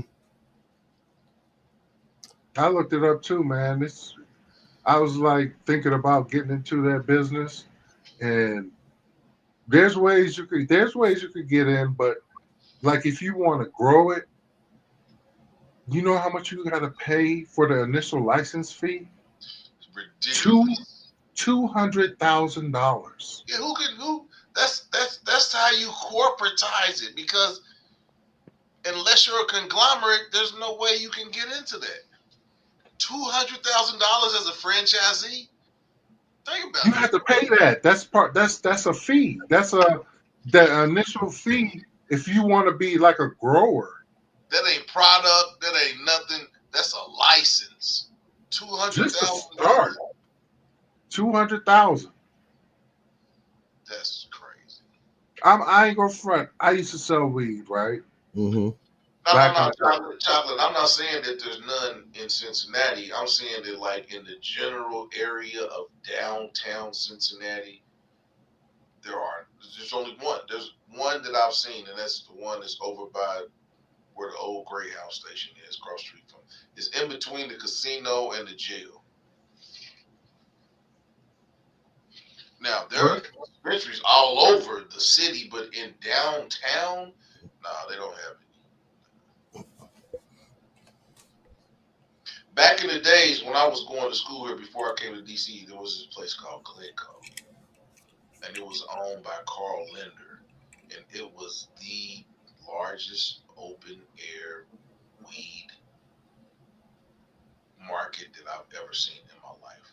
On the weekends, there would be cars that would be the cars would be lined up on the street to get down into Glencoe to buy weed. And this was around the same time that Carl Linder, Carl Linder, he owned Chiquita. And there was they had a Chiquita building here. It was like one of their main headquarters, Chiquita Bananas, until they found a big shipment of cocaine on one of those Chiquita boats. And, nobody got charged in Carl Linder's family. But after that, it was like a it was like he had a lot of eyes on him. And it was like after the boat got caught with their cocaine, that was like the downfall of Glencoe. After that boat got caught, it was crazy. I don't know. Carl Linder fell out of favor, and whatever he had going on, it kind of ended because after they found cocaine on those boats, and this is alleged. I'm not saying it's alleged because they did find it, but nobody from Carl Linder's family was charged or anything like that. But yeah, it was like after that there was a lot of scrutiny on him and the land that he owned in that Glencoe area. Yeah, it was really scrutinized, and yeah, now it's condos. So Hey man, I've seen a whole lot in the years that I've been on this planet, and see, yeah, chocolate. I know what I'm talking about. You know exactly. Yeah, you know I'm talking. I'm talking true. Talking true business right there when I talk about Glencoe. I've never seen anything like Glencoe in my life. But yeah, Donald Trump is most definitely trying to end social programs. You know what I think though, Moss, and this is just me because I always look at the big picture. I think in about 20 years or less, we as American citizens are gonna have to be able to leave this place and be comfortable somewhere else. Leave Um, America? We talked yeah, about that last year. yeah, yeah. I can see it coming because I mean, you're looking at all these tariffs. You're looking at the fact of how which countries we're poking and we're like trying to hurt. You look at all these countries doing BRICS and how they freezing America out of a lot of stuff, and you look at the fact that you just had a program that came out 2 days ago, that put the beating on Open AI, and made it look real bad for less price. Yeah, And I you heard just about that. yeah, and you look at the rules that America is putting on their people. You look at the fact that no one's making money. You look at the fact that food prices are going up. You look at the fact that Trump got rid of a lot of watchdog agencies, or he's putting he's reducing the force of them. So you have EEO, you have Yeah, he's uh getting rid of that. Yep. yeah, you have the one with the FDA. You have those regulatory agencies that he kind of like put put the gloves on or handcuffs on. So that, and then he said something about the disease for Center for Disease. They can't report stuff to us anymore. He silenced them. So then now when something goes wrong with the food, we don't hear it from the experts. When something goes the EPA, when something goes wrong with the environment, Trump is saying, shut the hell up. Don't say anything to the people. It's bad enough that the food that they feed us or they sell to us is pure garbage. Now you can sit up here and you can have anything put in the food. You can have anything put in the water, anything put in the air. And he's silencing that. And everyone's looking at immigration as opposed to seeing the big picture. So you Yeah. think that immigration is a smokescreen? Yes. Yes, Yes. 100%. Because just like what Guy said earlier, Obama was listed as the deporter in chief, but he was quiet about it. Why is Trump being so loud about this? Right. He wants everyone to pay attention to that and not the Because other stuff he's doing. that's what they that's a hot topic for his constituency. Exactly, but Right. he doesn't want to see anyone. He doesn't want anyone to see what he's doing to the regulatory agencies that look after our food, our air, our water. He doesn't want people paying attention to that, and you can wind up eating something and or just like what he did with C-19. He warned everybody like, shh, don't talk about it, don't tell them the numbers, Right. and you don't need a mask. And it's just like All that. stupid stuff like that, and people going out there, I don't need a mask, and So tell me this: some of them why do you idiots think? actually died. Why Right. was he so big on trying to put Fauci in jail? Because Fauci was a truth teller. They try to He exposed them. he right. He was right. He was just being honest about the situation we were in. But they're trying to say, even people that's in the House and people that's on the Senate, they're going around with this misinformation saying that Yep, he had money invested in that lab that leaked the coronavirus and all this stuff. And thanks, chocolate. he's nothing but a government employee that's been a government employee all his life. You know what I'm saying? So he ain't. I mean, he probably got money, but he's not rich. Yeah. He's been employed. They only will make so much money. You know what I mean? Yeah. It's just that man lied. It's just a lies, man, to get these people on his side. That's all it is, man. Hit the like button. Hit the like button. Hit the like button. We But truth tellers in here. We trying to tell y'all what's really going on. Hit the like button. Go ahead, brother. it's just, I mean, it's just these people got an agenda, and I think a lot of it is racial. They Mm-hmm. don't like spending money on people, their tax money, on people other than themselves. They don't. It's just like nothing was wrong with Section 8 until black folks started getting on Section 8. Ooh. Ooh. So are you saying that people help people Facts. that look like them? You know why? Because I heard this is why we don't have free health care, because guess what? We get it too. Right. That's the problem. Right. That's it. We You What? get supposed it to too. struggle. We have to get nothing for free. Wow, come on, No, man. Come on, man. no. Come on, man. Wow. Everyone can get it, but when they say, well, what about them? They get it too? Yeah. Nah, we don't Right. want it. That's the problem. Right. Wow. A lot of those states, they get Medicare, right? Mm-hmm. They don't even spend it. They don't even Yeah. take the Medicare money. A lot of states rejected that. I think it's called Medicaid D. Yeah, Medicaid. Yeah. They get like 700 million, or they get a whole lot of money. They don't even take it. Yep, because they don't want us to have it too. Right. And I also heard too, back in the day, like in the 60s, we had free college. But guess who started going to college? We did. So No, guess Right. what? Gotta Ain't start like paying. that. peep this. The GI Bill. The GI Bill was ridiculous. You think the GI Bill was good? Now the GI Bill when my dad was going to school was ridiculous. Like they basically paid them to go to school, but you couldn't. They had families. They had wives. They had children. So going to school wasn't in the cards. It was like you had to raise a family. There was a lot of guys that were smart that went to the military, and they went to the military to get those benefits so that they would have those lifetime benefits, to have the ability to get an FHA loan, to get a home loan. So when they came out, they went straight into the workforce.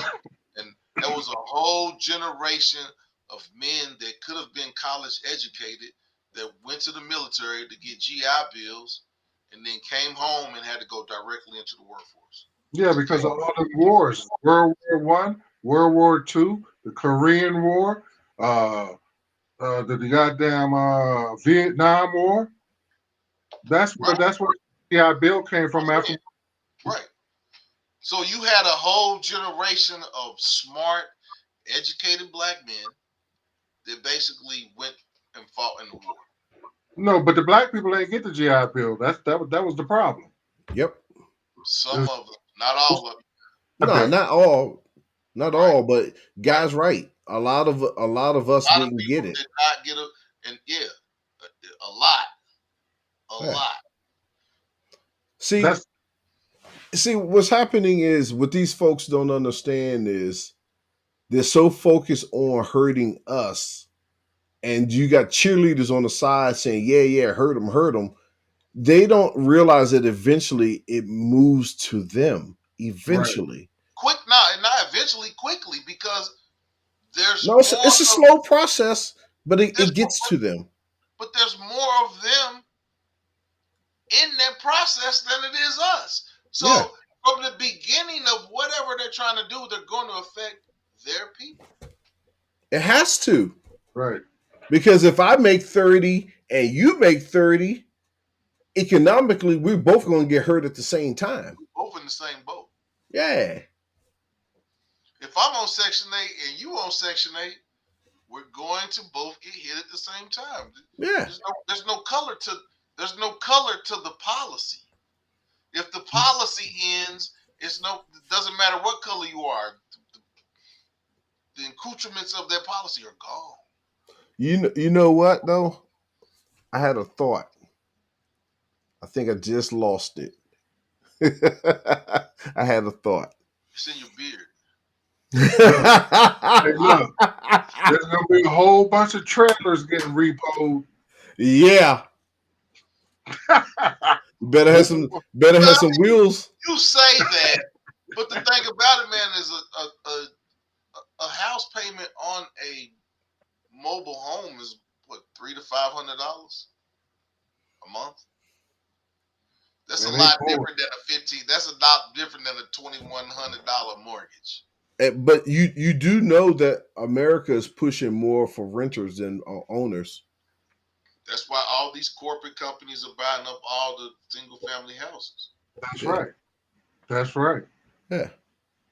And this is why I say you better start looking at another country to move to, or at least your kids, because I think in 20 years this place is gonna be a wash.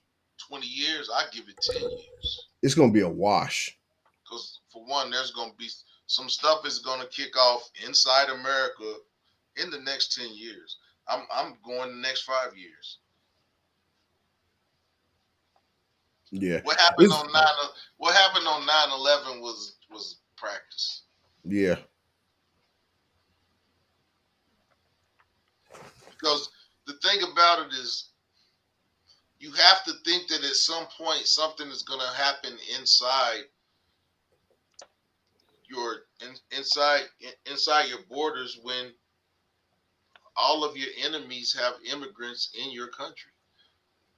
Well, you know what, dog? It's not even really about that. I think it's going to be a big issue with finance and health. Those two things are a lot of Americans are going to be suffering because of finance and health. They're trying to get rid of them. Let me tell you the reason why people are so up in arms about healthcare. And immigration goes into this. Because you have Americans that have to pay. Hit the like button. You have Americans that have to pay their medical bills or go bankrupt. Mm-hmm. But then you'll have immigrants, whether they be legal immigrants or illegal immigrants, that have the ability to come over here and get health care that they don't have to pay for. But they say that there's numbers out there. They say that immigrants pay taxes. They don't Social Security. They do. They pay taxes, and they contribute. I gotta look up the numbers. They pay taxes. They what they do. Some pay taxes. There's a lot get paid off the books. I know. Because the thing about it is, they can't be an illegal immigrant and get paid on the books. Yes, there's a lot of them that's immigrants that get paid on the books. Yeah. There's numbers out there. Not illegal immigrants.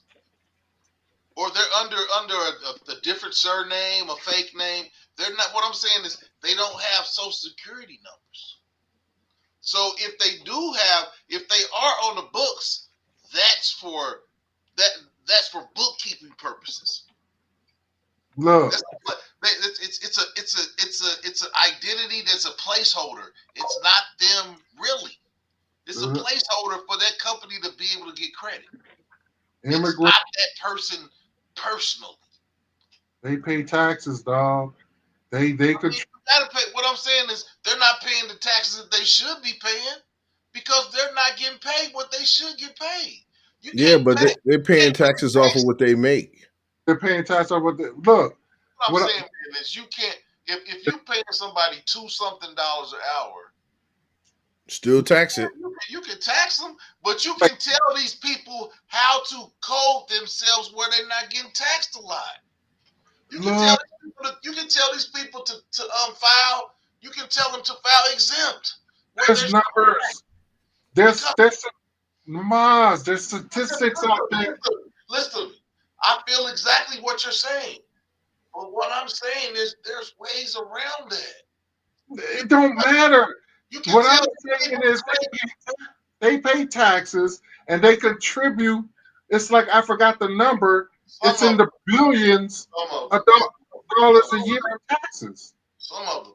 But what I'm saying is I guarantee you there's more that are claiming exempt where there's no taxes coming It out. doesn't matter. There's still some that contribute that Yeah. equates to billions of dollars. So when we talk about them on healthcare and all this, I understand all that, but Billions? huh? Billions. Look it up. Look it up. We got What Google. I'm saying, man, is what I'm saying is I understand exactly what you're saying. What I'm saying is I believe that everything is a big Ponzi scheme. I believe that everything is money laundering. I don't believe that anything is above board. Yeah. I don't believe anything. I don't believe anything is above board. I believe everything is a Ponzi scheme. I believe that everything they do is to enrich themselves. And they're going to enrich themselves however they see fit. Maybe I'm wrong. I mean that's been like it's been like that since the start of this fucking country. Of course, the rich are gonna enrich their. Caramel sweets. Internet drop. What I'm saying is they're telling. What I'm saying is they can tell you billions. I don't believe that. I most definitely don't. Okay, if you don't believe, that's what I'm talking about. So if they put up statistics and you don't believe it, well, I don't know what else to say. No. What I'm saying is, I don't know what else to say. I can't what I'm convince saying is the powers that be, they will tell you numbers that will make you want to keep status quo. If they tell you that these people are contributing this much and this much and this much, they can't be contributing that much. this man. I feel what you're saying, but what I'm saying is they can't just on the basis of how much money they're making. What I'm saying is there's not 10 million undocumented workers working in America. There's Let's not. look it up. Look up the stats, man. I'm just saying. I know that there's not. 2 million? There's not 10 million undocumented workers working in the You know what? We'll know in a few when these companies start going out of business. We'll know in a few. Know that, but what I'm saying is there's not 10 million undocumented workers. I don't know how many. I don't know how many it is, but if you look at the orange fields in Cali, and then you look at Florida, you know, 10 million. That ain't no, 10 no, million. no. We know that's not 10 million. I'm just saying you look at how. Jobs. I'm just saying you look how many businesses are going to start going out of business because the undocumented ran off. I won't. Orange juice is about to go through the roof. What I'm saying is them undocumented workers ain't paying ain't telling billions of tax money. I don't know how much they get. Well, it might be immigrants. It might be immigrants, but there's a number out there. Okay. Now, if we say all immigrants, then yeah, but we're not talking about all immigrants because we're talking about the illegal immigrants. Some immigrants are here legally, and those people aren't working in the fields for $2 an hour. Those people have jobs. Okay, so if you got undocumented immigrants, then you have documented immigrants too, right? The ones they got to catch and release into the country. What I'm saying is right? There's more legal immigrants than there are illegal immigrants. I don't know. I saw the numbers pouring over the fence. But they're not citizens, though. They're not citizens. Okay. I'm saying is there's more Latino descent citizens than there are undocumented. Hold on, I'm looking it up now. How much tax revenue do you want to say documented immigrants? Either, either or.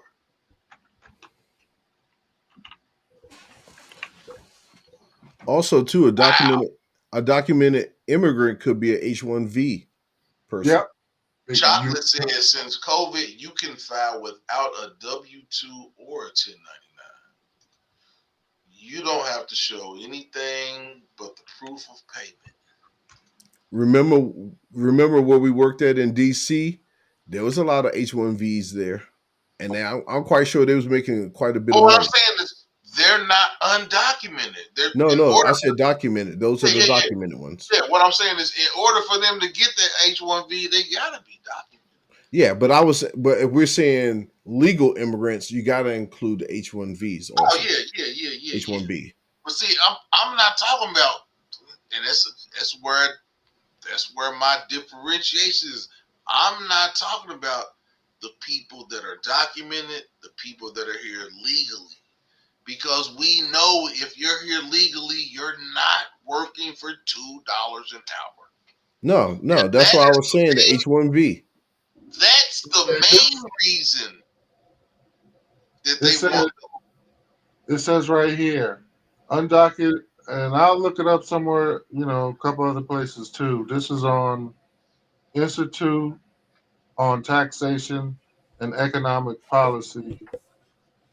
It says undocumented immigrants contribute nearly $100 billion in taxes a year. I don't believe that. Man, I don't believe that. I don't believe that. And the thing is that when they do those taxes, they can't get the benefit from the taxes. Right. Like Social Security, they don't get that. They don't get none of that. I do not believe that undocumented immigrants are putting $100 billion a year. I can kind of believe that, because if you got these companies that want to make a lot of money, and profit from it, yeah, they're going to hire a lot of undocumented folks to work and what I'm saying is they in can the hire government. What I'm saying is they can hire them people. Yep. And they can put on the books that they're paying these people $10 an hour.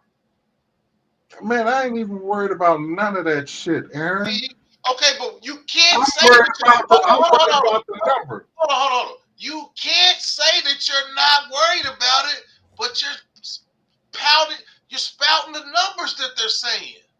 Yeah. You can't say that you don't care about it. What I'm saying is, I'm not going to sit up here and try to guess how they're trying to hide money. No, this is what I'm saying. This is what I'm saying. I'm not trying to figure that out. No, listen to me. These people, they keep account of how much revenue they get from taxes. That's just how it is. Whether they have a Social Security number or not, they don't have a Social Security number, but they track them. Whether they get an EIN number or whatever the case may be. I'm not 100% sure. I'll look that up too. Everything's on Google. Okay, you done? You worried about a... No. I'm asking you a question. I don't care about none of that. I know they contribute taxes. I'm asking you a question. Are you done? Yes, I'm done. Okay. So what I'm saying is, in order for these people to stay undocumented and for them to think that they have a documented workforce, they have to pay them what is standard in the United States. Now, they can say that we're paying these people $10, $15, $20 an hour, when in actuality, they're really paying them $2 an hour. So what I'm saying is, those numbers that you're saying, 10 billion, 100 billion, those numbers can be inflated, because in order for them to have those numbers, it has to be documented. But we're talking about undocumented can say that we're paying these people $10 or $15 an hour when in actuality they're paying $5 an hour. That's the only thing I'm saying. I'm saying that those numbers that you're saying can be inflated. They don't count the money till they get the money. It's not fake money. They don't. How do you count the tax revenue? You have to have the money in hand to count to see how much. You don't count the money based on what's on a form. Okay. The tax people, the tax revenue service account the money when they retrieve the money. Okay. I can say that I'm paying somebody $10 an hour when I'm really paying them $2 an hour, and at the end of the year, I can file the W-2s and the taxes for my company saying that I paid these people $15 an hour. When in actuality, I paid them $2 an hour. But Now, the check, I'm saying revenue. I'm saying that I it paid comes out of their check, though. That's the thing. It comes out of the company's going to get the money back on the back end, or the money is paying they are saying that, and they're still paying these people. Man, you understand what I'm saying, man? They can. I feel what you're saying. I feel exactly what you're saying. when they take taxes out of my check, they take it directly out of my check. And they don't take it from the company before he get it. It's out of my What check. I'm saying is a kickback. I'm saying a kickback. Okay? What I'm saying is, I feel you, man. I'm gonna leave it at that, man. I mean, we can agree to disagree. What I'm saying is, you ain't never been okay. A bar. They get 20 bottles of they get 20 bottles of Hennessy on their Hen ship. dog, some hen. They get 20 shipments of 20 bottles of Hennessy. But in actuality, they got 100 bottles of Hennessy. Now, they make all the profits on those 100 bottles of Hennessy. But in their inventory file, it says we sold 20 bottles of Hennessy. Now, they're going to keep all that money on the 100 bottles, but yeah, they're going to pay taxes on the 20. You understand what I'm saying?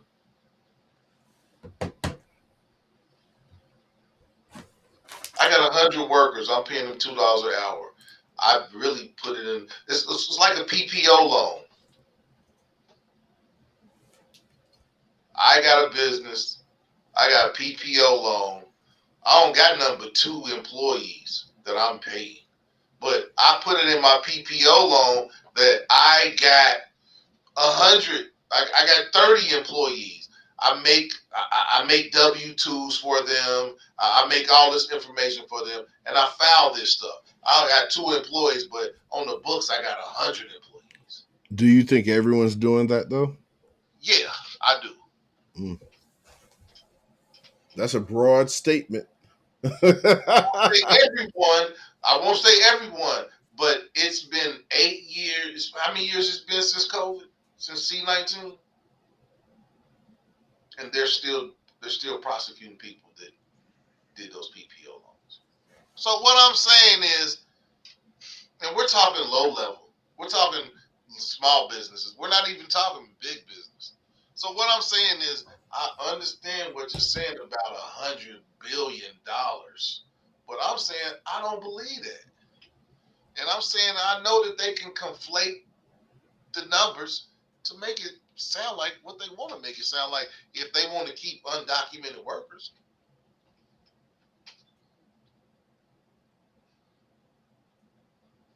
I'm not trying to be a contrarian. I'm just looking at everything from the macro point of view and not the micro point of view. I'm looking from the macro. And I'm looking like I think that all these companies Hit the like button. inflate their numbers. That's the point of view that I'm looking at it from. I'm not discounting what you're saying, guy. I'm not discounting what YWG is saying. I'm just saying that, yeah, that's the only thing I'm saying. They can make them numbers seem, if they want to keep undocumented cheap labor, they're going to say, yeah, these people are generating this amount of money for the government. I'm just saying that I don't believe it. I don't believe there's enough undocumented workers in America to even generate $100 billion worth of income revenue in a year. I don't believe that. Now I could be wrong.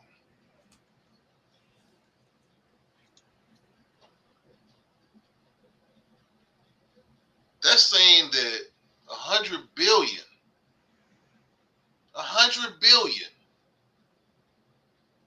at $2 an hour or $10 an hour, 100 billion divided by $10 an hour, man.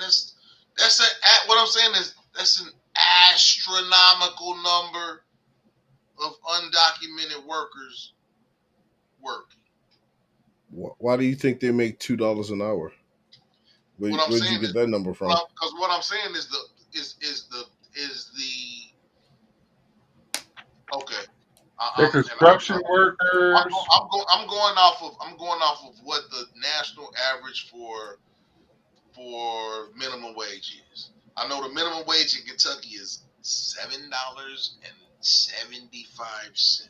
Yeah, that's the federal rate.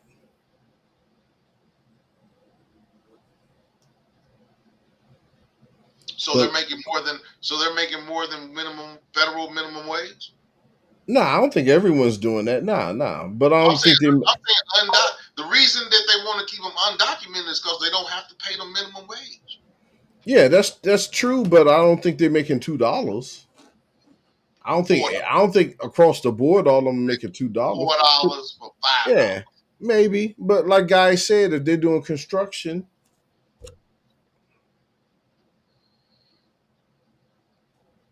yeah, picking oranges, construction,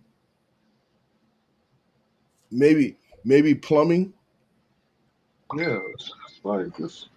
Yeah, I feel you on that, but I still don't think it because I guess when you think undocumented, you're thinking of people who are running around. But then you got some folks that have been here for 20 years and they never did their paperwork.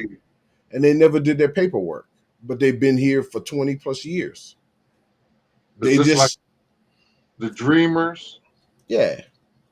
A million of them. And I feel you on that, but what I'm saying is they are working for places that they know that aren't going to be stringent on the paperwork. These people ain't working for IBM. These people ain't working for Ridgel. These people ain't working for. Well, if you got an undocumented person, would a dreamer be considered an undocumented person? No, a dreamer's documented. Okay. Yeah. And the dreamer has to be on a course of action to become a citizen. Well, there's nothing they can do. They got to wait for the federal government to make them a citizen. Right. There's no pathway. There's no pathway, and neither party is working on that pathway. They just keep kicking the can to each other. Kicking the can. Yeah. So then, okay. So if that's the case, then why is there so much flack over undocumented workers? Or is this just something? Is this just a political scheme? Yes. I think it's a political scheme. It's just yes. So now that you say that, I can. Both parties and the country benefit off of undocumented folks. Yeah, because it's a scheme on both sides. Exactly. We're gonna grease the books so you let us keep these cheap workers. I was watching this one video and they showed this farmer and they were saying, how do you feel about ICE coming and getting your stuff? And he kind of was like, I'm not really worried about it. And the reason why he wasn't really worried about it is because he was near the governor's farm and she had undocumented folks. So if he get raided, she's supposed to get raided. So he was in proximity, so he didn't have to worry about, the governor, they're not going to raid her farm. So that's what I'm saying. Both sides benefit from it. All they do, see what politics does, and a lot of people can't see the big picture. The big picture is this. You're white, you're black. That black person's trying to take your job. I'm listening. Keep on. That black person's trying to take your job. Fight. He's red, he's blue. Fight. And they look at everyone making the same amount of money, and everyone down here is fighting. And folks like Trump, Elon Musk, Vivek Ramaswamy, all them folks are eating well, and they're watching us fight over stupid stuff. You're a Republican, you're a Democrat, fight, fight, fight. And we're sitting up here saying my team is better than your team, and no one's paying attention to the ones on top who's stealing everything. Right. And that's the problem. That's why I can't get into a stupid argument with a Republican over something stupid, because they're so childish that they cannot see the big picture. I'm not supposed to be fighting you. We make the same amount of money. We're both middle class. We both had the same thing, and we're fighting over who's better, Biden or Trump. And both of them are garbage because they're both the same. But they got us fighting amongst each other over stupid stuff, and we're not paying attention to who's pulling the strings. That's what I got a problem with. I can't argue with someone who's like me. It's stupid. It's a stupid argument. I'm focusing on the big boys and what they're doing. That's my focus. My focus ain't on a middle class person that's like me.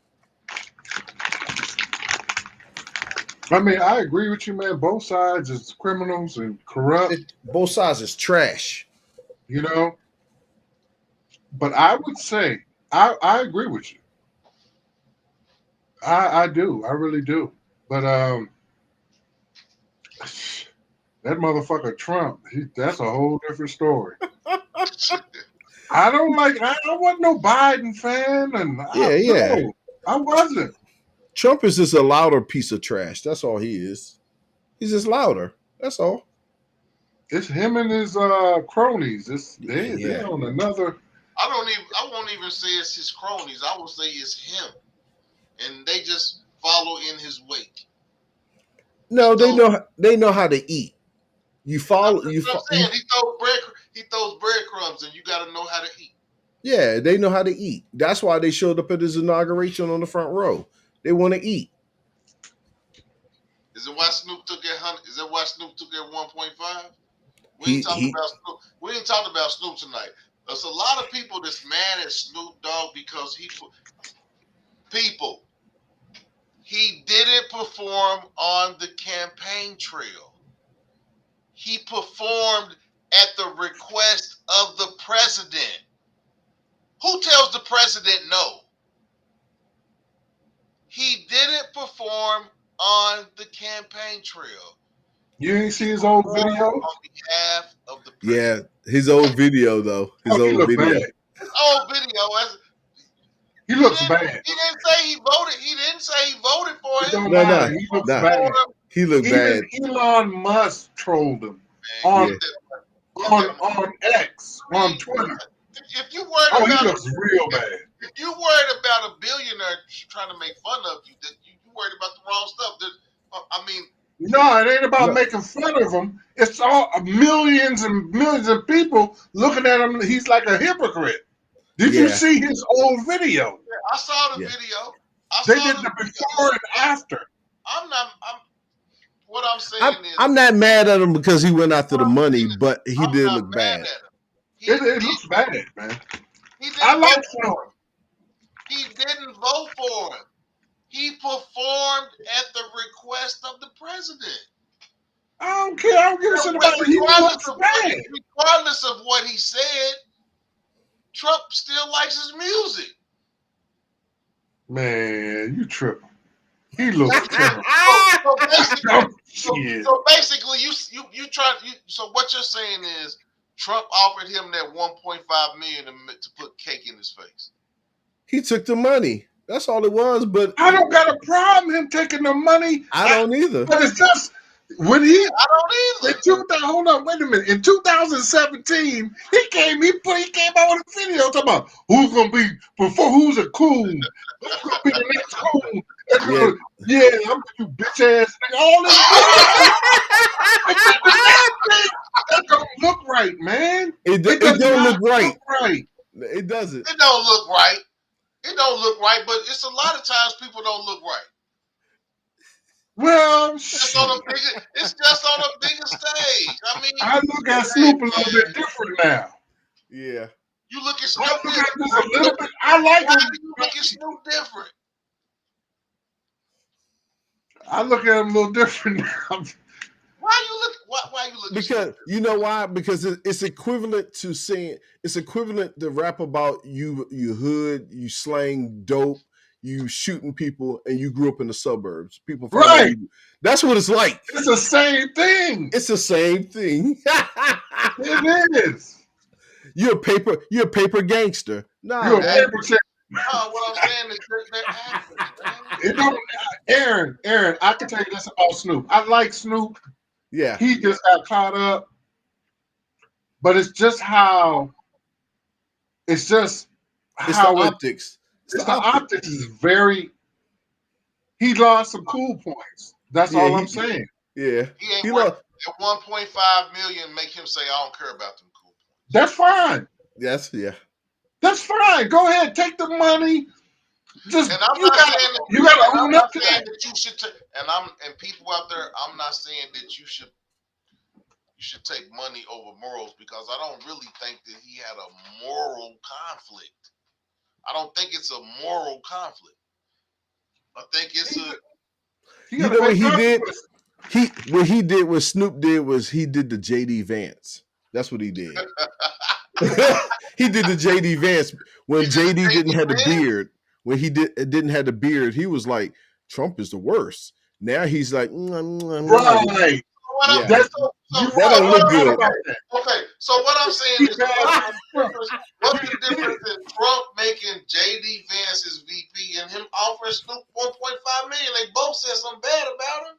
Shady Vance. Look, Trump don't care about.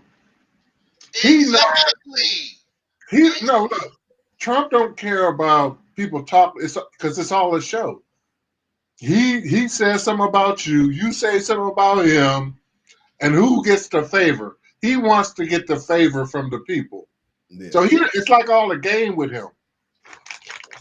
We just crossed over 4 hours. You know what though? All money ain't good money though. In the end, right?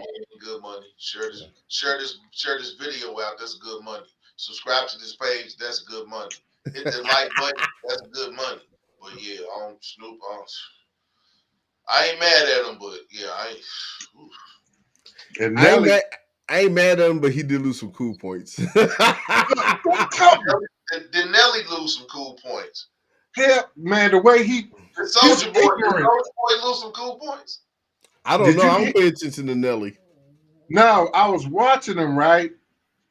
And he was trying to explain all this stuff, and his ignorance about the shit he was saying made him lose the cool points with me. Because he ain't know what he was talking about. Maybe he's too ignorant to lose cool points. They never know what they're talking about. They just know rapping, man. They actors. So I mean, I don't hate the bill. Gregory told people don't look up to no damn entertainers or no sports figures as nothing. Nope. Right. They just some people. They just as dumb as I am. Right. Sometimes they're a little bit dumber. They ain't have to do no schoolwork because they was real athletic. Nah, not everybody. You can have a lot of money but be ignorant. Yep. It don't matter. You ain't never lied about that one. Man. Watching on Facebook. What you say? On Rumble. On Instagram. and on Africa TV. All my people in North Korea, Nigeria, everybody across the United States. Yeah, shouts out. Hit the like button. Go ahead. Y'all wow. Man, I enjoyed talking to y'all, man. I miss y'all, brothers. Yes. Yeah, We've been man. talking a long time, man. I appreciate y'all, man. Man, I appreciate you guys, man. I told y'all, man, y'all was like the big brothers I ain't have, man. Guy, you need to show up on Friday's shows. What y'all be doing on Fridays? Yeah. Shouts out to everybody watching. Friday nights, 11 p.m. The Sex Show. Last week we talked about robot sex. I got a good topic for us this week. We talked about robot sex and the transhumanist agenda. If you didn't get a chance to check us out last Friday, the video's up. It's cracking. It's a whole lot of people are looking at it. So yeah, we was talking about the transhumanist agenda and how basically experts said that women will be having sex with more robots in 2025 than they will be having sex with men. And there's basically how they came to that is that women are already preconditioned to use toys, and this is Tuesday night, so I really can't be, but it is 1 o'clock in the morning. So yeah, women using toys and dildos and things of that nature. You all are preconditioned to use things that are not animate. A man. Automation. So go look at that video if you want to. Yeah, check it out. Robot Sex, the sex show, Friday nights, 11 p.m. But yeah, back to what we was talking about. Guy, man, I miss working with y'all brothers, man. When I first moved to DC, man, y'all put me on so much game.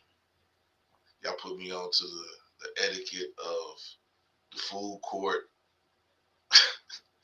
the food court at the bottom of The Font Plaza. Font Do Plaza. y'all still work remote? Y'all work remote? Yeah. Man, I got laid off 7 months ago. Huh? Yeah, I got laid off. Hey man, if your company need a good, yeah, you already know what I do, man. If your company needs somebody, man, let me know. I might be coming back that way in April. Oh, Yeah, okay. Damn, I didn't know that, brother. They not trying to pay in the Midwest, man. They want a Midwest discount, man. And I'm not on the Midwest discount. Just let y'all know, it took me too long to work to get to where I'm at, and I'm not with the Midwest discount. So I got till about April, and then boy, about to be. Hey, you know where it's at. It's around here. I already know. This is where the money at. This is where all the brothers is at. We all get paid around here. Look, hey, Murphy. So, and all when they talk all that recession shit, where is there not a recession? In the DMV, It ain't never a recession. because you know who work at the DMV? Government folks, contractors. But your boy is trying to fire all them people, man, and get his people in. But Yeah, not he trying. contractors. Not contractors though.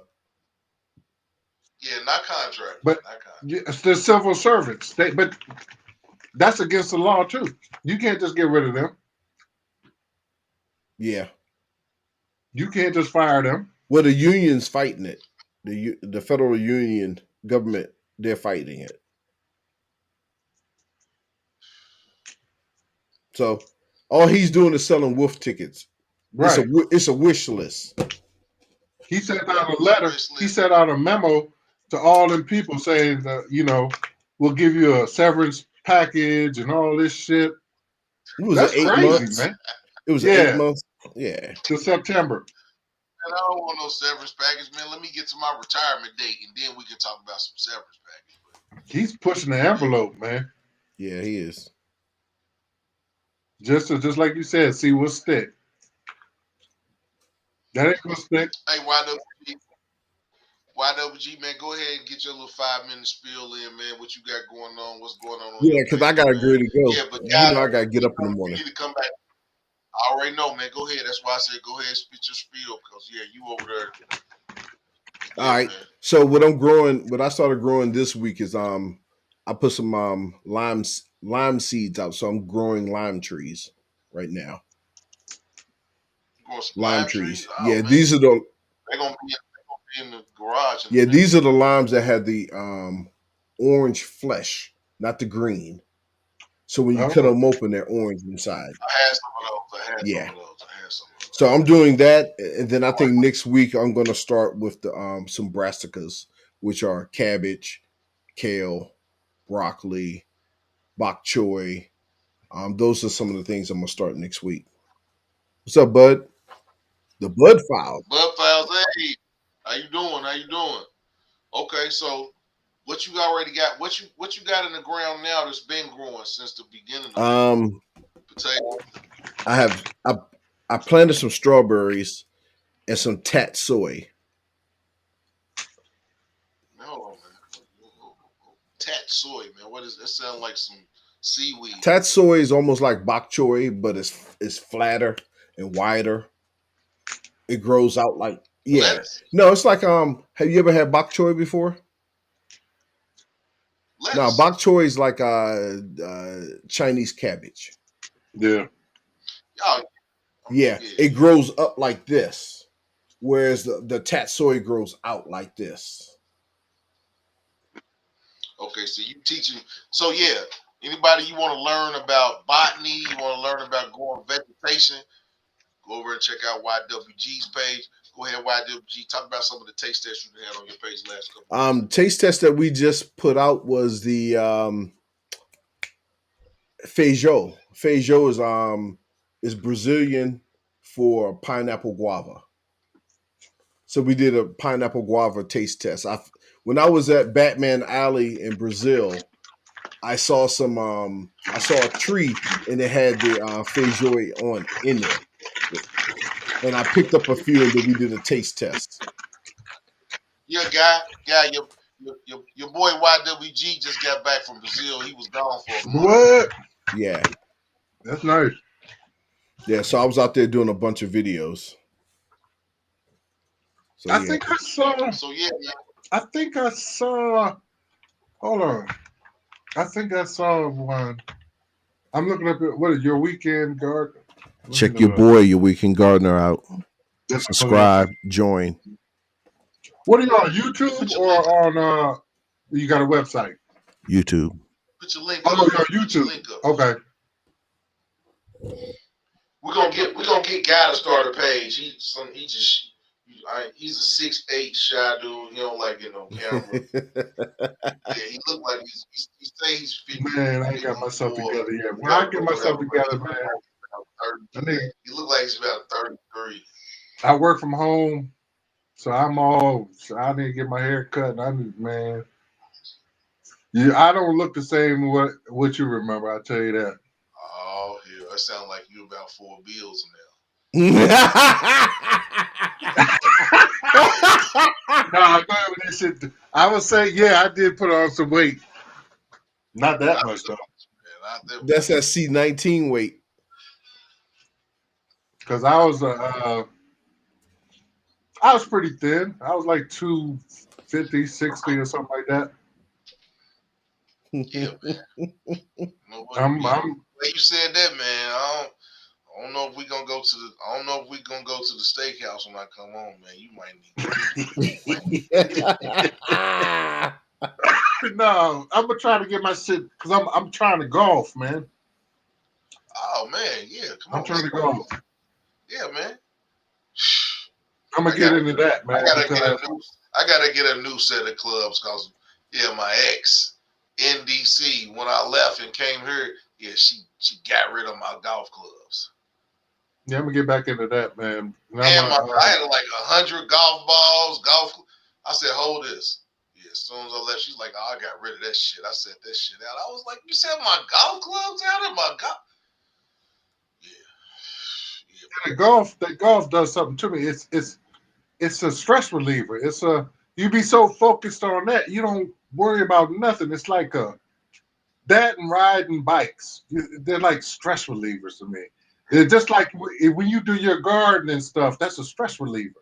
Yeah, because that's what you focus on. Yep. You don't think about nothing else but that, and it takes all that stuff away. What is my stress reliever?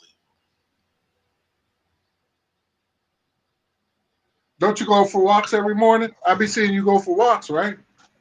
Yeah, I ain't been for no walk in a minute. Too cold. It's too cold out there. It's too cold, brother. Too cold. But yeah, this is your boy Maas Will. Don't go nowhere, y'all. This is your boy Maas Will. Adult Conversations. Tonight we talked about Donald Trump and his wild policies and, the fate of America. I'll be back Thursday.